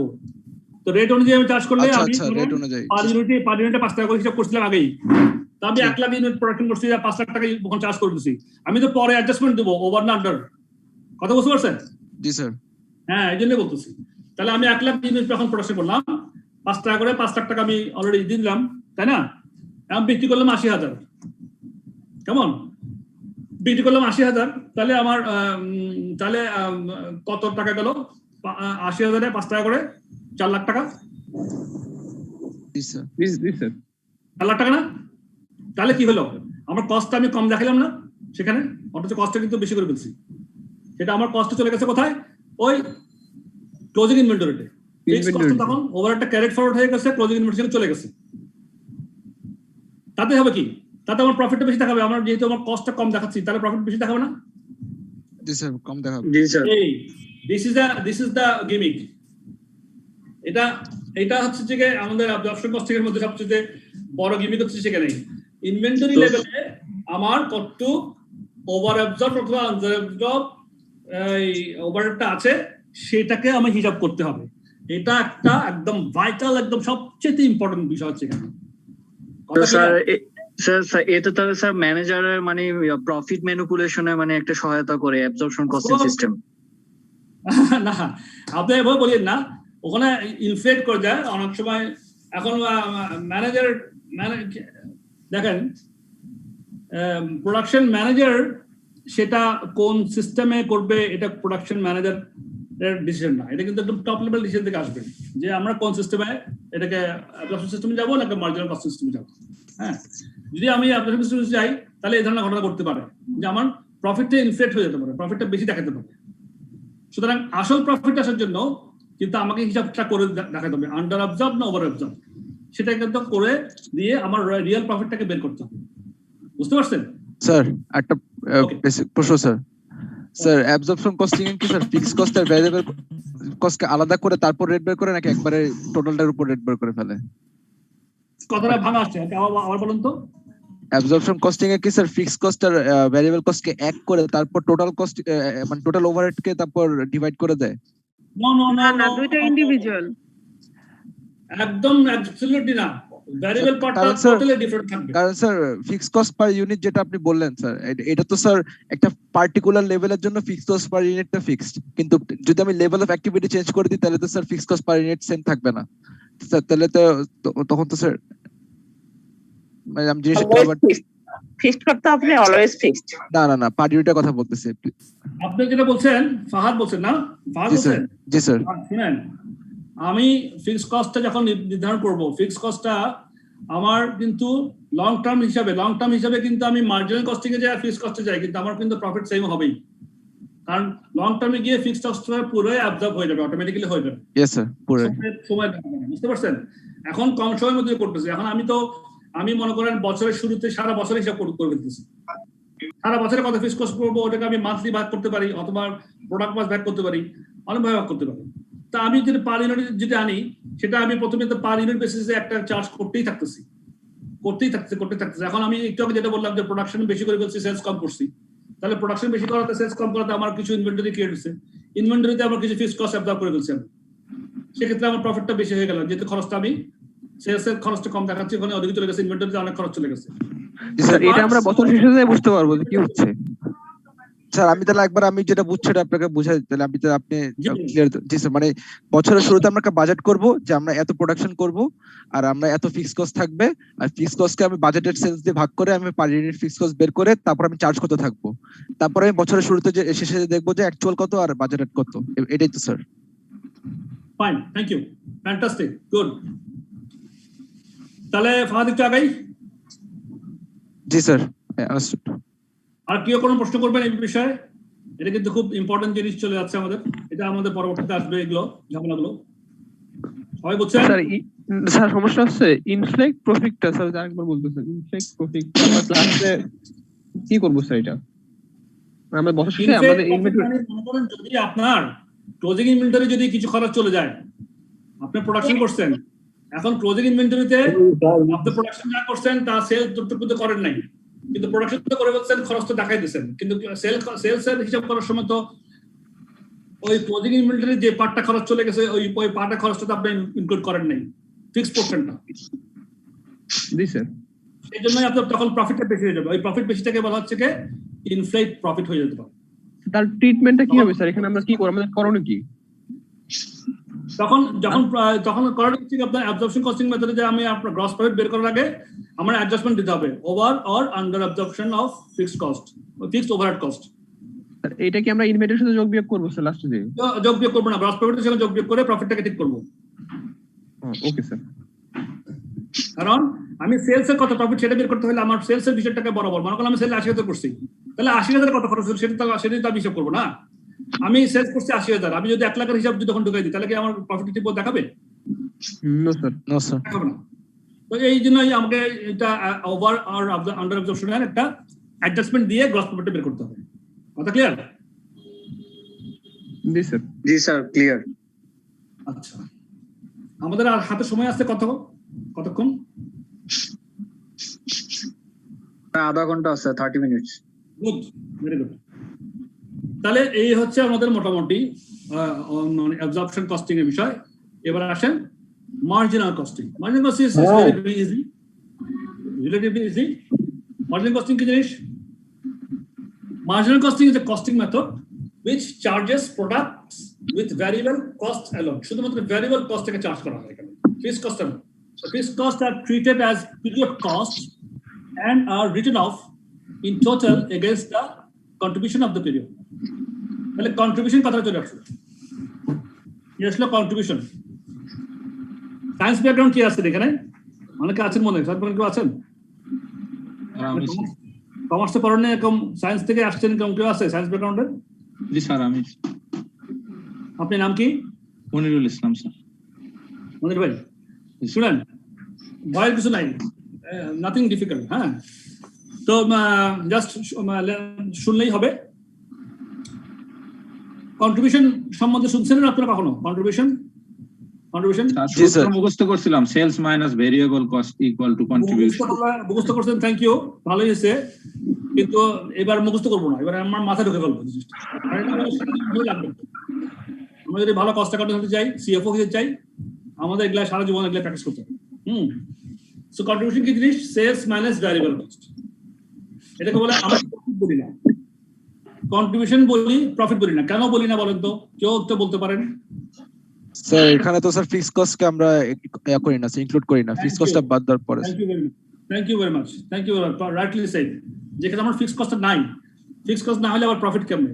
সুতরাং আমার কন্ট্রিবিউশন থেকে আবার ফিক্সড কস্টে মাইনাস করলে না আমার প্রফিটটা বের হবে, ঠিক কি না? জি স্যার। তাহলে এখানে অ্যাবজর্পশন কস্টিং আর মার্জিনাল কস্টিং বুঝতে পারছেন? মার্জিনাল কস্টিং আমরা হিসাব করি, বিষয়টা হচ্ছে কি শুধুমাত্র আমরা ভ্যারিয়েবল পোরশনটা নিয়ে সেলস মাইনাস ভ্যারিয়েবল কি খরচ করলাম, direct material, direct labour, variable overheads, হ্যাঁ, এটা বিয়োগ করলে আমার যেটা বের হবে সেটা হচ্ছে কন্ট্রিবিউশন। কন্ট্রিবিউশন থেকে ফিক্সড ওভারহেড বাদ দিয়ে দিই, তখন বের হয়ে যাবে আমার কি বের হবে বলেন? নেট অপারেটিং ইনকাম, প্রফিট বের হবে, রাইট। দেখেন তাহলে এখানে marginal costing is extra cost arising as a result of producing one more unit. দেখেন আপনারা কেউ একজন আগে একটা বলছিলেন যে ওভার ভ্যারিয়েবল কস্টের কথা বলছিলেন না, উনি শুনেন। Marginal cost is the extra cost arising as a result of producing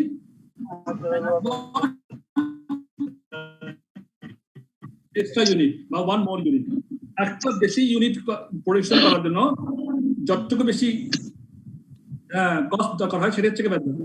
যেমন ওখানে একটা বেশি প্রোডাকশন করার জন্য আমার একটা বেশির জন্য ওটা অনুযায়ী ম্যাটেরিয়াল লাগে, ওটা অনুযায়ী লেবার লাগে, ওটা অনুযায়ী ভ্যারিয়েবল ওভারহেড লাগে। মানে ওইটা যদি প্রোডাকশন করি একটা বেশি, তাহলে আমার একটার জন্য ওই যা ডাইরেক্ট ম্যাটেরিয়াল বা লেবার বা ভ্যারিয়েবল ওভারহেড লাগবে সেটাই ইনকাম হবে।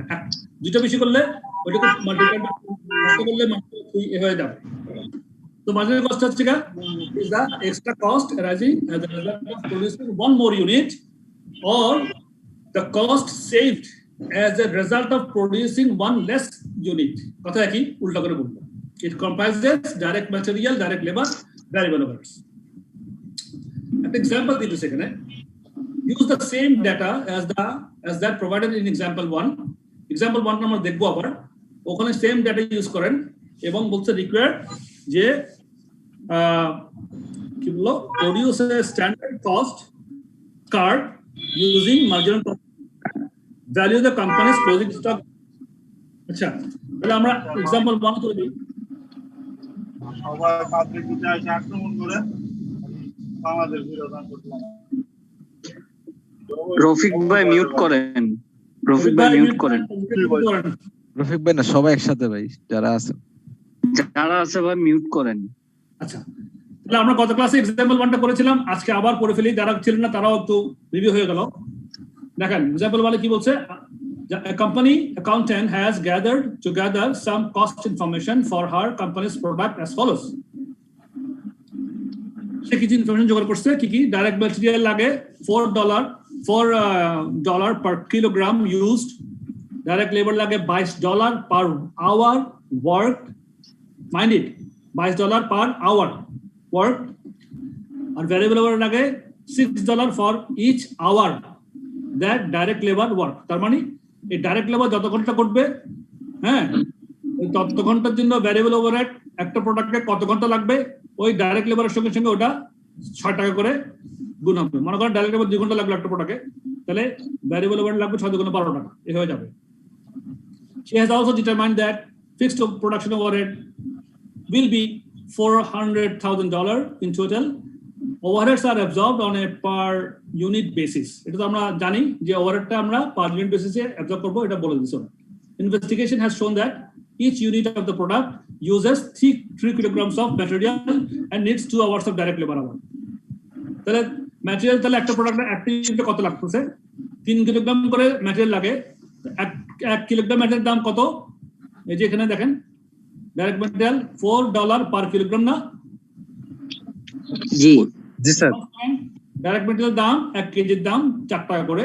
তাহলে একটা ইউনিটে লাগে আমার 3 কিলোগ্রাম, তাহলে একটা ইউনিটে কত ম্যাটেরিয়াল লাগে, কত টাকা ম্যাটেরিয়াল লাগে? $12 তাহলে ম্যাটেরিয়ালটা 3 4 $12 পেলাম।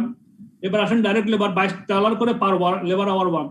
তাহলে একটা ইনভেস্টিগেশন শো দ্যাট একটা ইউনিট লাগে আমার 2 ঘন্টা ডাইরেক্ট লেবার ওয়ার্ক লাগে। তাহলে কত টাকা লাগবে? 22 দুগুণ 44 টাকা লাগে। এটা তো আমরা কত ক্লাসও একই হিসাব করেছিলাম, আবার করছি, রিভিউ হচ্ছে ভালো। দেন ভ্যারিয়েবল ওভারহেড কত লাগে? $12 স্যার, 6 দুগুণে $12 কেন? কারণ ভ্যারিয়েবল ওভারহেড বলছে যে এখানে $6 for each hour that direct labour work. এক ইউনিট 2 ঘন্টা করে ডাইরেক্ট লেবার ওয়ার্ক করা হয়, তো 2 ঘন্টা করে করলে আমার ভ্যারিয়েবল ওভারহেড $6 করে রেট। তাহলে 6 দুগুণে $12। এই তো হিসাবটা। জি স্যার। তাহলে কি দাঁড়ালো আমাদের এখন? তাহলে আমাদের এখন ওই তাহলে আমরা 3টা তো পেয়ে গেলাম না? ডাইরেক্ট লেবারও পেয়ে গেলাম, ডাইরেক্ট ওভারও পেয়ে গেলাম। তাহলে মোট কত হলো? 88 স্যার, 88। তাহলে কন্ট্রিবিউশনটা বের করেন। আমরা সেলস রেটটা কত ছিল? সেলস রেট বলা আছে এখানে। ও সেলস এন্ড কি বলছে? Sales and production were budgeted 20,000 units, but only 16,000 were actually produced and 14,000 actually sold. There was no opening stock. আমাদের বের করতে বলছে কি? Produce a standard cost card. ও আচ্ছা, cost card মানে তো পার ইউনিট বের করলে চলে, তাই না? জি স্যার। 88 হয়ে গেছে। তাহলে আমার 68 তো হয়ে গেল, কেমন না? এটি আমার 88 কেন হবে না বলেন দেখি? আমার অ্যাকচুয়াল প্রোডাকশন হয়েছে আমার 16,000।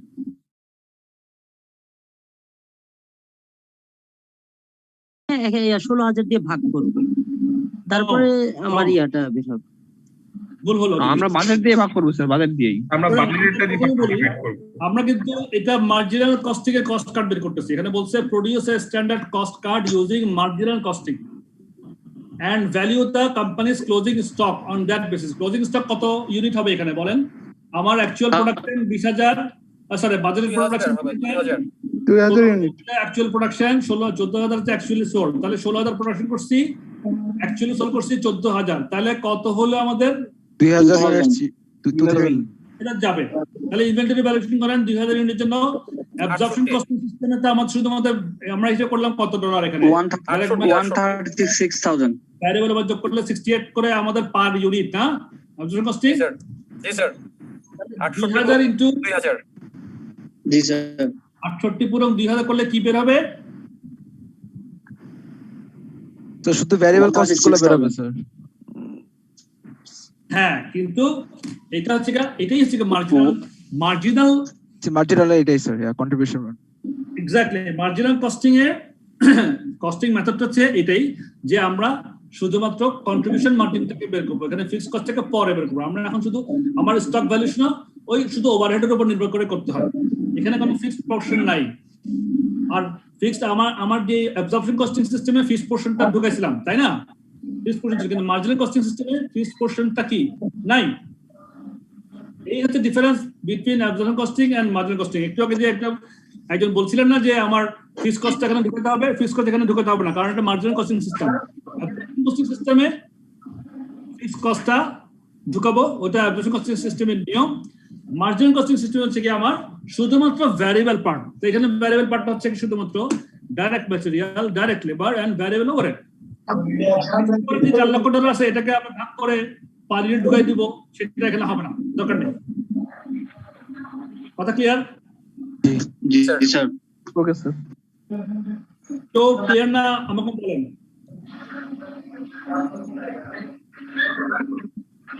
জি স্যার, ক্লিয়ার।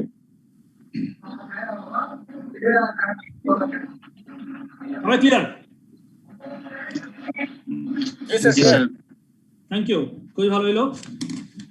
তাহলে এখানে কি হলো আমার? তাহলে আমাকে বলেন তো অ্যাবজর্পশন কস্টিং সিস্টেম এবং মার্জিন কস্টিং সিস্টেমের ডিফারেন্সটা কি আপনারা বলেন। স্যার, একটাতে ফিক্সড কস্ট আসবে, আরেকটাতে আসবে না। অ্যাবজর্পশনে আসবে আর মার্জিনালে আসবে না। ফ্যান্টাস্টিক। তাহলে যদি আমরা এখানে অ্যাবজর্পশন কস্টিং সিস্টেমে কস্ট কাট করতে বলি, তাহলে হবে অ্যাবজর্পশন সিস্টেমে কত হবে? এটা হিসাব করেন। 88 গুণ 2000 হবে। এটা হিসাব করার সময় আমি আবার $93 স্যার।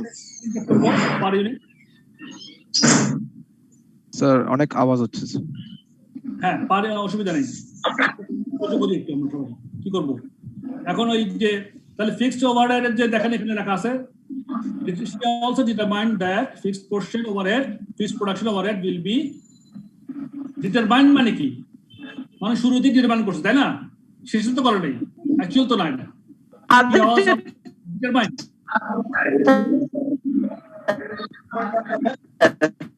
কথা শুনতে পাচ্ছি না, ব্রোকেন আসতেছে। আমি বলি she has also বাজেটে আমরা যেটা করেছি স্যার, যে এটা আমার বাজেটের কস্ট হবে, সেটা হচ্ছে ফিক্সড পোরশন। হ্যাঁ, তাহলে 4 লাখ বাজেট করেছিলাম এবং সেলস এন্ড প্রোডাকশন বাজেট ছিল 20,000 ইউনিট।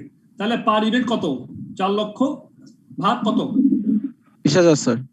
20,000 করলে আমার ব্যয় হয় 20 টাকা। জি স্যার। আমি এই মার্জিনাল কস্টিং এর যে কস্ট কাটার সঙ্গে যদি আরো 20 টাকা ফিক্সড ওভারহেড পোরশন যোগ করে দিই, তাহলে যে কস্ট পার ইউনিট দাঁড়াবে, সেই কস্ট মেথডটাকে কোন কস্ট মেথড বলবো আমরা? Absorption costing. Absorption costing cost. ঠিক আছে না বিষয়টা? এবার ইনভেন্টরি ভ্যালুয়েশনের ক্ষেত্রে চলে আসে যে আমরা প্রোডাকশন করেছি 16,000, 20,000 তো ইউনিটটা আমরা বাজেটের মধ্যে গেল, এটা গেল অ্যাকসেপ্ট, এটা আমরা বাজেটিং এর জন্য করলাম। এবং অ্যাকচুয়ালটা থেকে 16,000 প্রোডাকশন করছি, সেল করছি। হ্যাঁ, তাহলে ওই 16,000 এর যেটা প্রোডাকশন করছি, 2,000 আমার চলে গেল ইনভেন্টরিতে। 2,000 অনুযায়ী যদি মার্জিনাল কস্ট মেথডে যে কস্ট আছে সেটা দিয়ে গুণ করলে মার্জিনাল কস্ট সিস্টেমে আমার ইনভেন্টরি ভ্যালু বের হবে।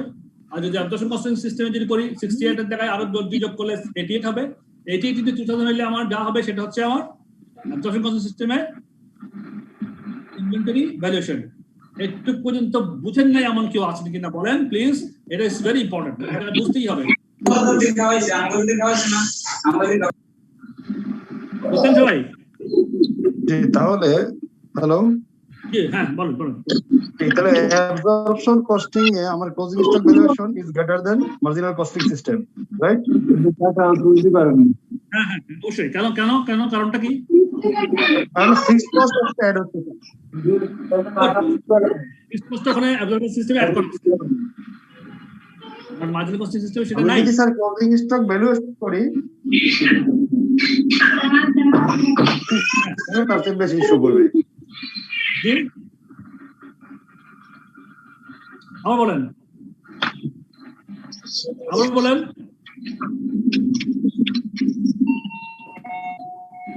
যারা কথা বলছেন না প্লিজ একটু মিউট করেন, কথা শুনতে সমস্যা হচ্ছে। আমি বলছি আমি যদি অ্যাবজর্পশন সিস্টেমে ক্লোজিং স্টক ভ্যালুয়েশন করি তাহলে আর মার্জিনাল কস্টিং সিস্টেমে ভ্যালুয়েশন করি, তাহলে অ্যাবজর্পশন সিস্টেমে যেটা আসবে সেটা বেশি অবশ্যই, বিকজ সেখানে ফিক্সড পোরশন অফ অ্যাবজর্পশন ওভারহেডটা কি করছি আমরা এড করা থাকে। জি স্যার, থ্যাংক ইউ। এবার আসেন আমরা দেখি আপনার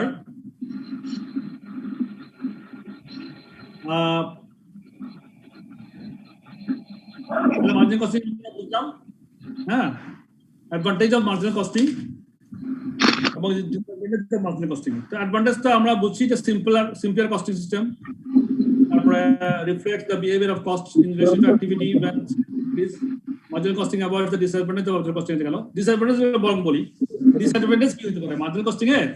ডিসঅ্যাডভান্টেজ কি হতে পারে সেটাই বরং আলোচনা করি। অ্যাডভান্টেজটা আমরা বুঝছি, when fixed costs are high related to variable cost, then when fixed costs are high related to variable cost, and when overheads are high related to direct costs, the marginal cost of the production and sales is only a small proportion of total costs. আমার overhead কস্টটা বেশি, অন্যান্য variable কস্টের চেয়ে fixed overhead কস্টটা যদি বেশি হয়ে যায় তাহলে আমার কি হয়?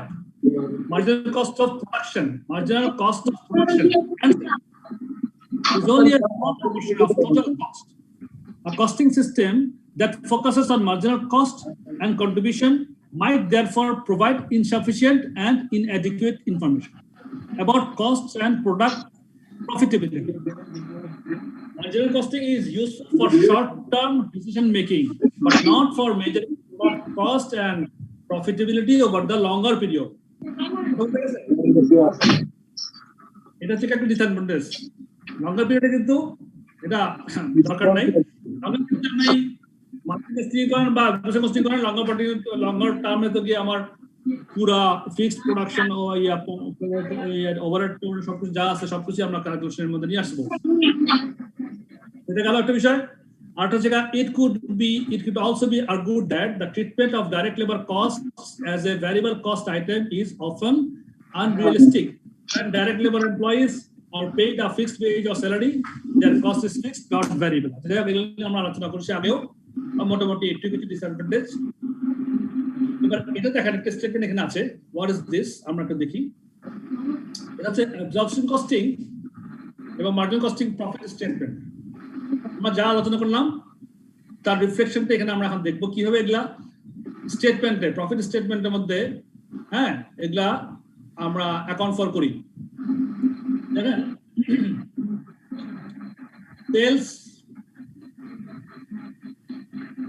সেলস গেল লেস।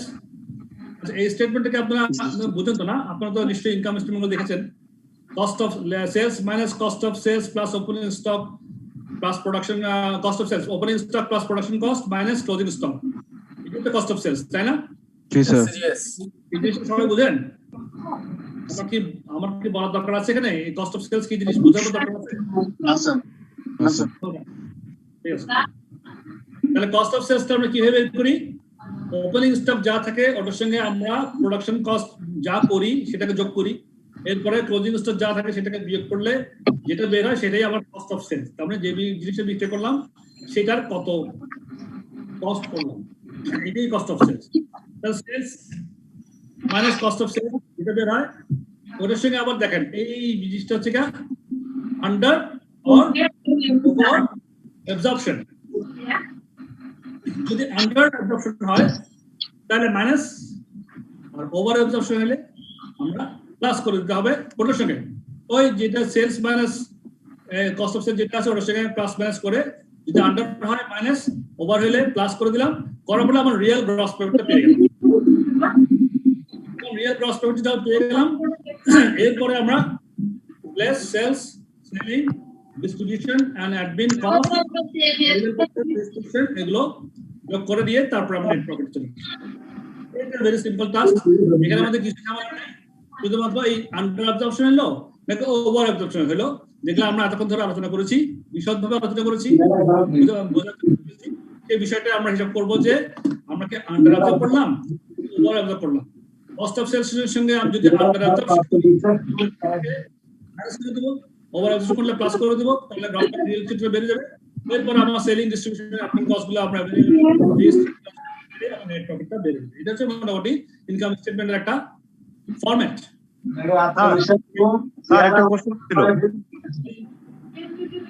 একটা কোশ্চেন ছিল। হ্যাঁ হ্যাঁ, বলেন না sir, which one is better, absorption or marginal costing system?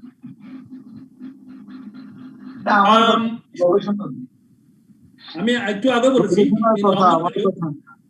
লঙ্গার পিরিয়ডে যদি যান আপনি সময়ের শেষে মনে করেন এক বছর ধরেন আপনি মার্জিনাল কস্টিং করেন বা অ্যাবজর্ব কস্টিং করেন, আপনার কিন্তু আলটিমেট রেজাল্টটা কিন্তু সেম হবে, রেজাল্টটা কিন্তু সেম চলে আসবে। তো কারণটা হচ্ছে কি, বছর শেষে গিয়ে আমার পুরো ফিক্সড কস্টটা আইদার মার্জিনাল কস্টিং করি বা ওই অ্যাবজর্ব কস্টিং করি, পুরো ফিক্সড কস্টটা আমরা অ্যাবজর্পশনের মধ্যে চলে আসবে।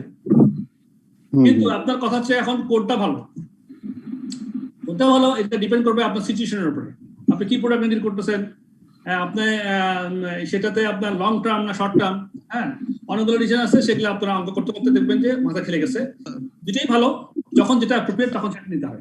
মানে শর্টলি যেটা করি স্যার, মান্থলি কস্টিং তো স্যার করতে স্যার আমরা তো স্যার মানে যেটা মার্জিনাল কস্টিং তো করি শুধুমাত্র ম্যানেজারাল অ্যাকাউন্টিং এর ক্ষেত্রে, রাইট স্যার? মানে ফিনান্সিয়াল অ্যাকাউন্টিং এ তো শুধু আমরা অ্যাবজর্পশন কস্টিং করি, আর মার্জিনাল কস্টিং তো স্যার আমরা ডিসিশন মেকিং টা যেন ভালো হয় সেজন্য করি না স্যার? রাইট। আপনার শর্ট টার্ম ডিসিশন নেবেন। হ্যাঁ, শর্ট টার্ম আপনি হঠাৎ করে একটা বড় একটা সেল পেয়ে গেলেন আপনার। হ্যাঁ, এখন আপনি বড় সেল পেয়ে গেলেন, আপনার ফিক্স করতে ফিক্স থাকলোই, হঠাৎ করে একটা কাস্টমার থেকে আপনার একটা এক্সট্রা কত সেল পেয়ে গেলেন, তাহলে আপনি খুব তাড়াতাড়ি একটা মার্জিনাল কস্টিং করলেন যে আপনারা কত প্রফিট দিতে পারবেন। ফিক্স কস্ট আপনার ওই সেলটা হইলেও হবে, না হলেও হবে। ফর এক্সাম্পল দিলাম, আর কি। হ্যাঁ, এরকম একটা সিচুয়েশন হয়ে গেল মনে করেন, তখন আপনি একটা হিসাব করে ফেললেন, হিসাব করে একটা ডিসিশন মেকিং এ যেতে পারলেন, খুব শর্টলি একটা ডিসিশন যেতে পারলেন। তো এই ধরনের অনেকগুলো কেস আপনারা প্র্যাকটিক্যালি তখন আসবে, তখন আপনারা দেখবেন যে বিভিন্ন ধরনের কেস আসবে, আপনাকে তখন বিভিন্ন উপায় থেকে একটা ডিসিশন মেকিং ফরম্যাট আনতে হবে।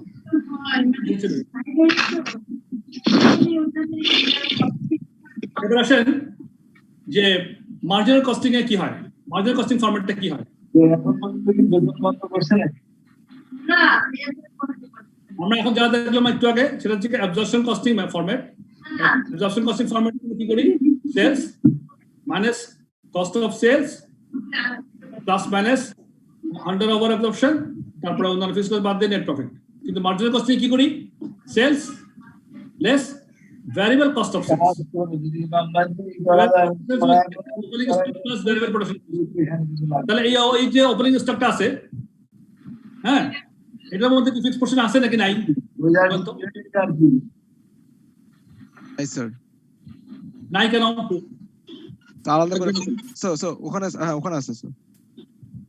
এর নাই ওপেনিং স্টক যখন আমি করব, ওপেনিং স্টক আছে স্যার। ফিক্স কেন থাকে?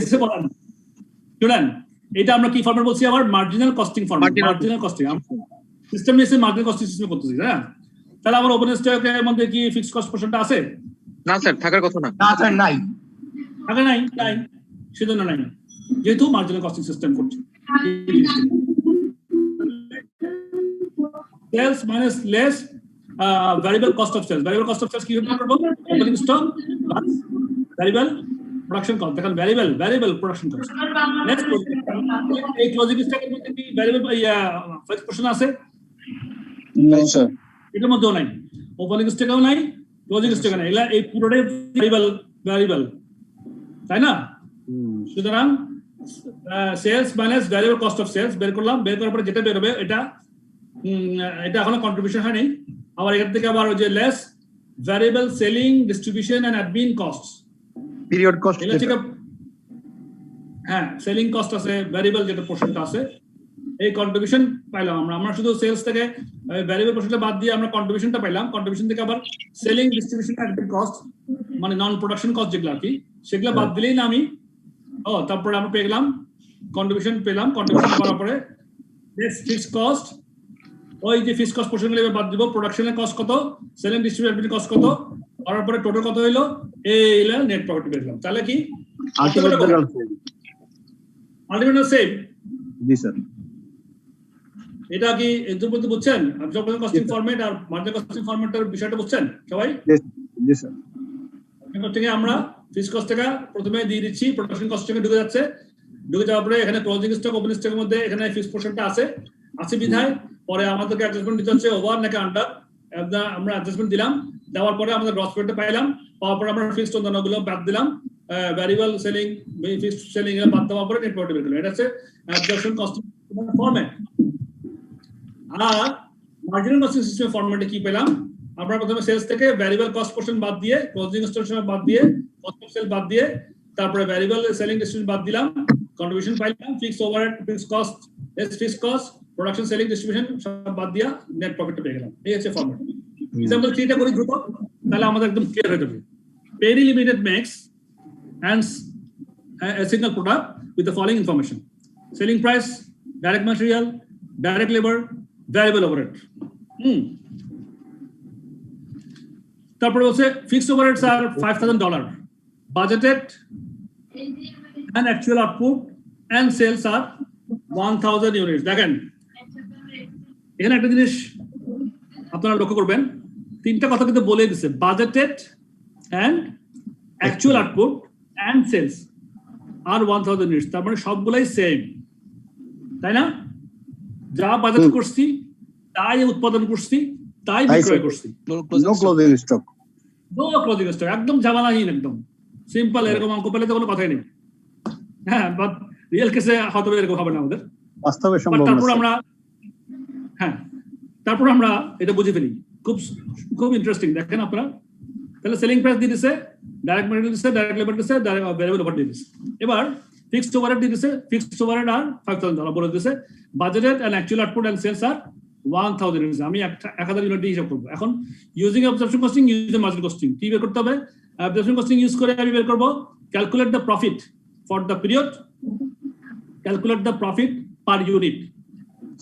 Using margin costing, calculate the contribution per unit, calculate the total contribution, calculate the profit for the period. দেখি মুখোমুখি করে ফেলি আমরা। হ্যাঁ, আপনারা একটু হিসাব করেন, দেখেন অঙ্কটা। আগে অ্যাবজর্পশন কস্টিং অনুযায়ী প্রফিটটা ক্যালকুলেশন করেন দেখি সবাই।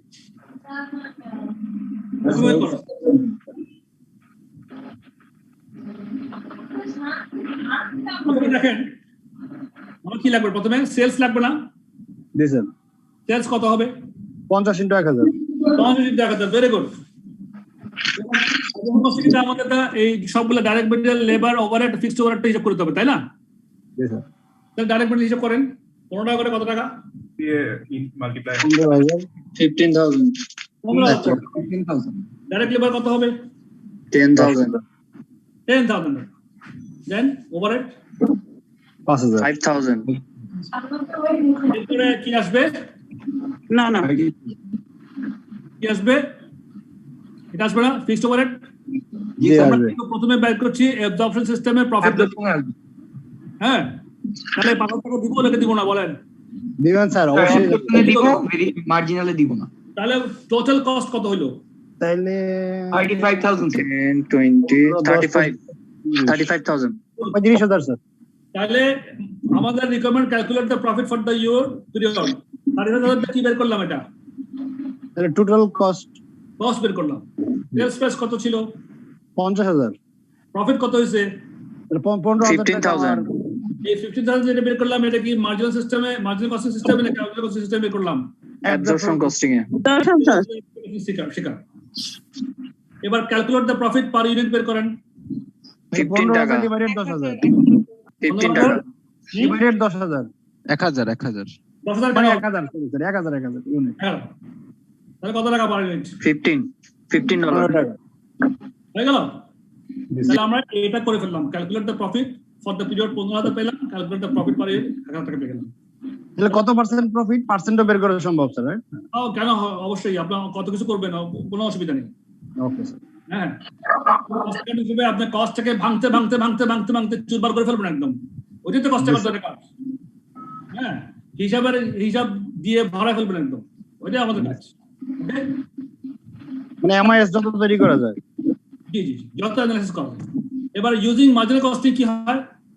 সেম আসে স্যার। কন্ট্রিবিউশন পার ইউনিট বের করেন। তাহলে কি আসবে আইটেম এখানে? Sir direct material, direct labour, variable overhead. Variable option গুলো আসবে। আর কিছু আসবে না? ফিক্সড ওভারহেড আসবে না? না স্যার, ফিক্সড ওভারহেড আসবে না। এটা আলাদা পরে মার্জিনাল কস্টিং এর কন্ট্রিবিউশন। তাহলে টোটাল সেলিং প্রাইস আসবে। সেলিং প্রাইস থেকে ডিডাক্ট করতে হবে। আমার কন্ট্রিবিউশন পার ইউনিট কত টাকা আসছে? 20 টাকা। 20 টাকা, কারণ 15 যোগ 10 25 যোগ 5, তাহলে 50 থেকে 30 বিয়োগ করলাম, 20 টাকা কি হলো? 20 টাকা কি বের করলাম? Contribution per unit. কত? এবার ক্যালকুলেট টোটাল কন্ট্রিবিউশন কত টাকা হবে? তাহলে 20,000। 20 টাকা পার ইউনিট কন্ট্রিবিউশন ইনটু 1000। জি, 20,000। এবার calculate the profit for the, এটা কি করবেন? 20,000 minus fixed cost 15,000। Yes, 20,000 minus fixed cost. আমরা বুঝে গেলাম। তাহলে আমরা ওই অ্যাবজর্পশন কস্টিং সিস্টেমেও দেখলাম যে প্রফিট ছিল কত টাকা? Total profit, ultimate profit same in both way. Same in both way. Why same in both way? এটা আমাকে आंसर করুন। স্যার এখানে কোনো ক্লোজিং ইনভেন্টরি নাই। যদি ক্লোজিং ইনভেন্টরি থাকতো সেক্ষেত্রে আমাদের তো যেটা দিয়ে স্যার যে ফিক্সড কস্টটা পরের পিরিয়ডে চলে যাবে অ্যাবজর্পশন কস্টিং এ, ওটাও হয় নাই স্যার। রাইট आंसर ইজ দা, এখানে কোনো ক্লোজিং ইনভেন্টরি সৃষ্টি হয় নাই। Right, that is the right answer. Perfect. যা ইনপুট তা আউটপুট ছিল। যা ইনপুট তা আউটপুট তাও সেল। জি স্যার। ঠিক আছে না? এই কথা কি মনে থাকবে সবার? ইনশাআল্লাহ। জি স্যার। এটা কিন্তু অনেক বড় পয়েন্ট, কিন্তু মিস করিয়েন না কথাটা। আমার ক্লোজিং স্টকের মধ্যে কোনো ফিক্সড ওভারের পোর্শন চলে যায় নাই, এই কথা হচ্ছে সেই কথা। জি স্যার। কেউ বুঝেন না এমন কেউ আছেন? বলেন। অনেক সুন্দর। হ্যাঁ বলেন, কেউ আছেন? আমরা কিন্তু বুঝে গেছি জিনিসটা, অ্যাবজর্ব কস্টিং, মার্জিনাল কস্টিং কিন্তু বেসিক জিনিসটা বুঝে গেছি। ওকে ইনশাআল্লাহ। Okay fine. তারপর আসেন, আমাদের কি সময় আছে আরো? স্যার সময় শেষ মেবি। স্যার হ্যালো স্যার, আমরা নেক্সট আমাদের যে প্রবলেম গুলা থাকবে ম্যাথের, এগুলো কি এক্সেল শীটে আমাদেরকে দেখানো হবে না এইভাবে কি করে? তাহলে আর এক্সেল শীটে স্যার, এক্সেল শীটে আর হোয়াইট বোর্ডে কি হেল্প করা যায়? আপনার এখানে যেটা হোয়াইট বোর্ড থাকে, মানে ক্রিটিক্যাল পয়েন্ট গুলো আপনি যদি একটু দেখাই দিতেন আরো ইজি হতো।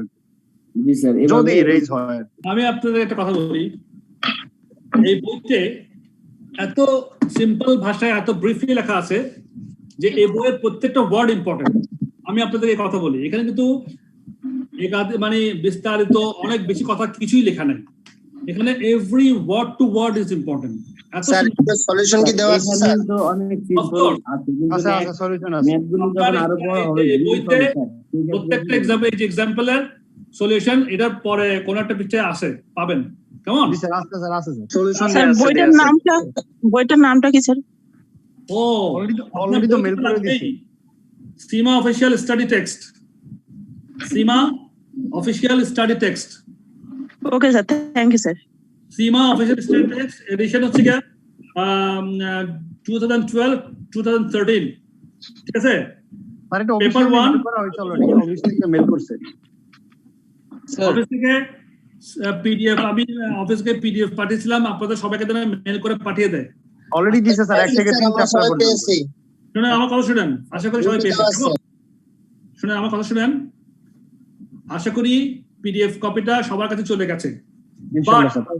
আমি সবাইকে সাজেস্ট করব, সবাই এটা হার্ড কপি জোগাড় করবেন আজকের মধ্যে, কালকের মধ্যে। আজকে তো হবে না, কালকের মধ্যে জোগাড় করবেন, জোগাড় করে সামনে রাখবেন।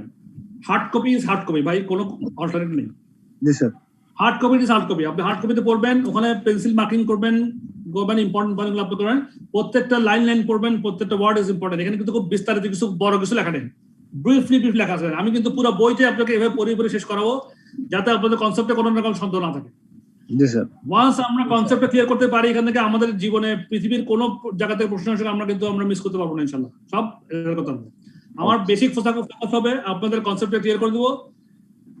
আর কনসেপ্ট হচ্ছে কি, এই সাবজেক্টের 70-80% এমফাসিস দিব কনসেপ্ট করে। বাকির কম্পিটিশনাল গুলো খুবই সিম্পল, যোগ বিয়োগ পূরণ গুণ ভাগ পার্সেন্টেজ, এইগুলোই হিসাব। তো কম্পিটিশন হিসাবটা আমাদের সমস্যা হবে না, কনসেপ্ট ক্লিয়ার থাকলে কম্পিটিশন আমরা ইজিলি পারবো। কথা বুঝতে পারছেন? কনসেপ্টের মেন ইনশাআল্লাহ আমি কনসেপ্ট ক্লিয়ার করে দেবো। আমার সঙ্গে সঙ্গে কিন্তু আপনারা আগাবেন। আজকে আমরা যে পড়লাম এটাকে বাসায় একদম রিভিউ করবেন, রিভিউ করে পড়বেন, দেখবেন যে একটু পর্যন্ত পড়লে আমি আবার নেক্সট ক্লাসে আপনাকে আগাই দেব।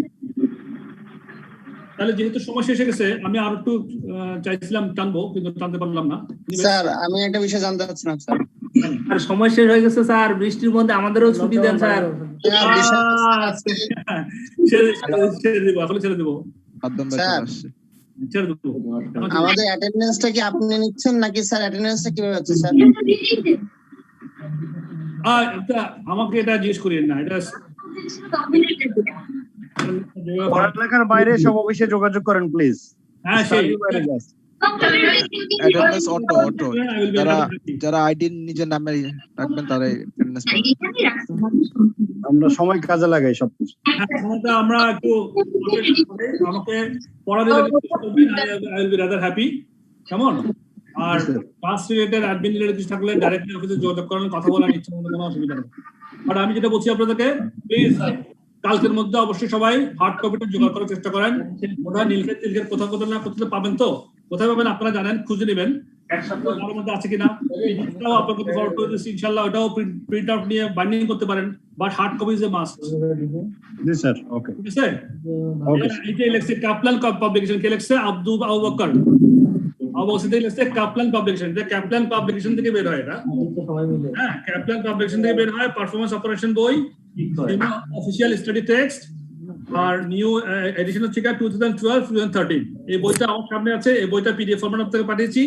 এই বই থেকে পড়াবো আমাদের ঠিকই তো কইছি ক্লাসের মধ্যেই, কিন্তু আমার সামনে থাকতে হবে।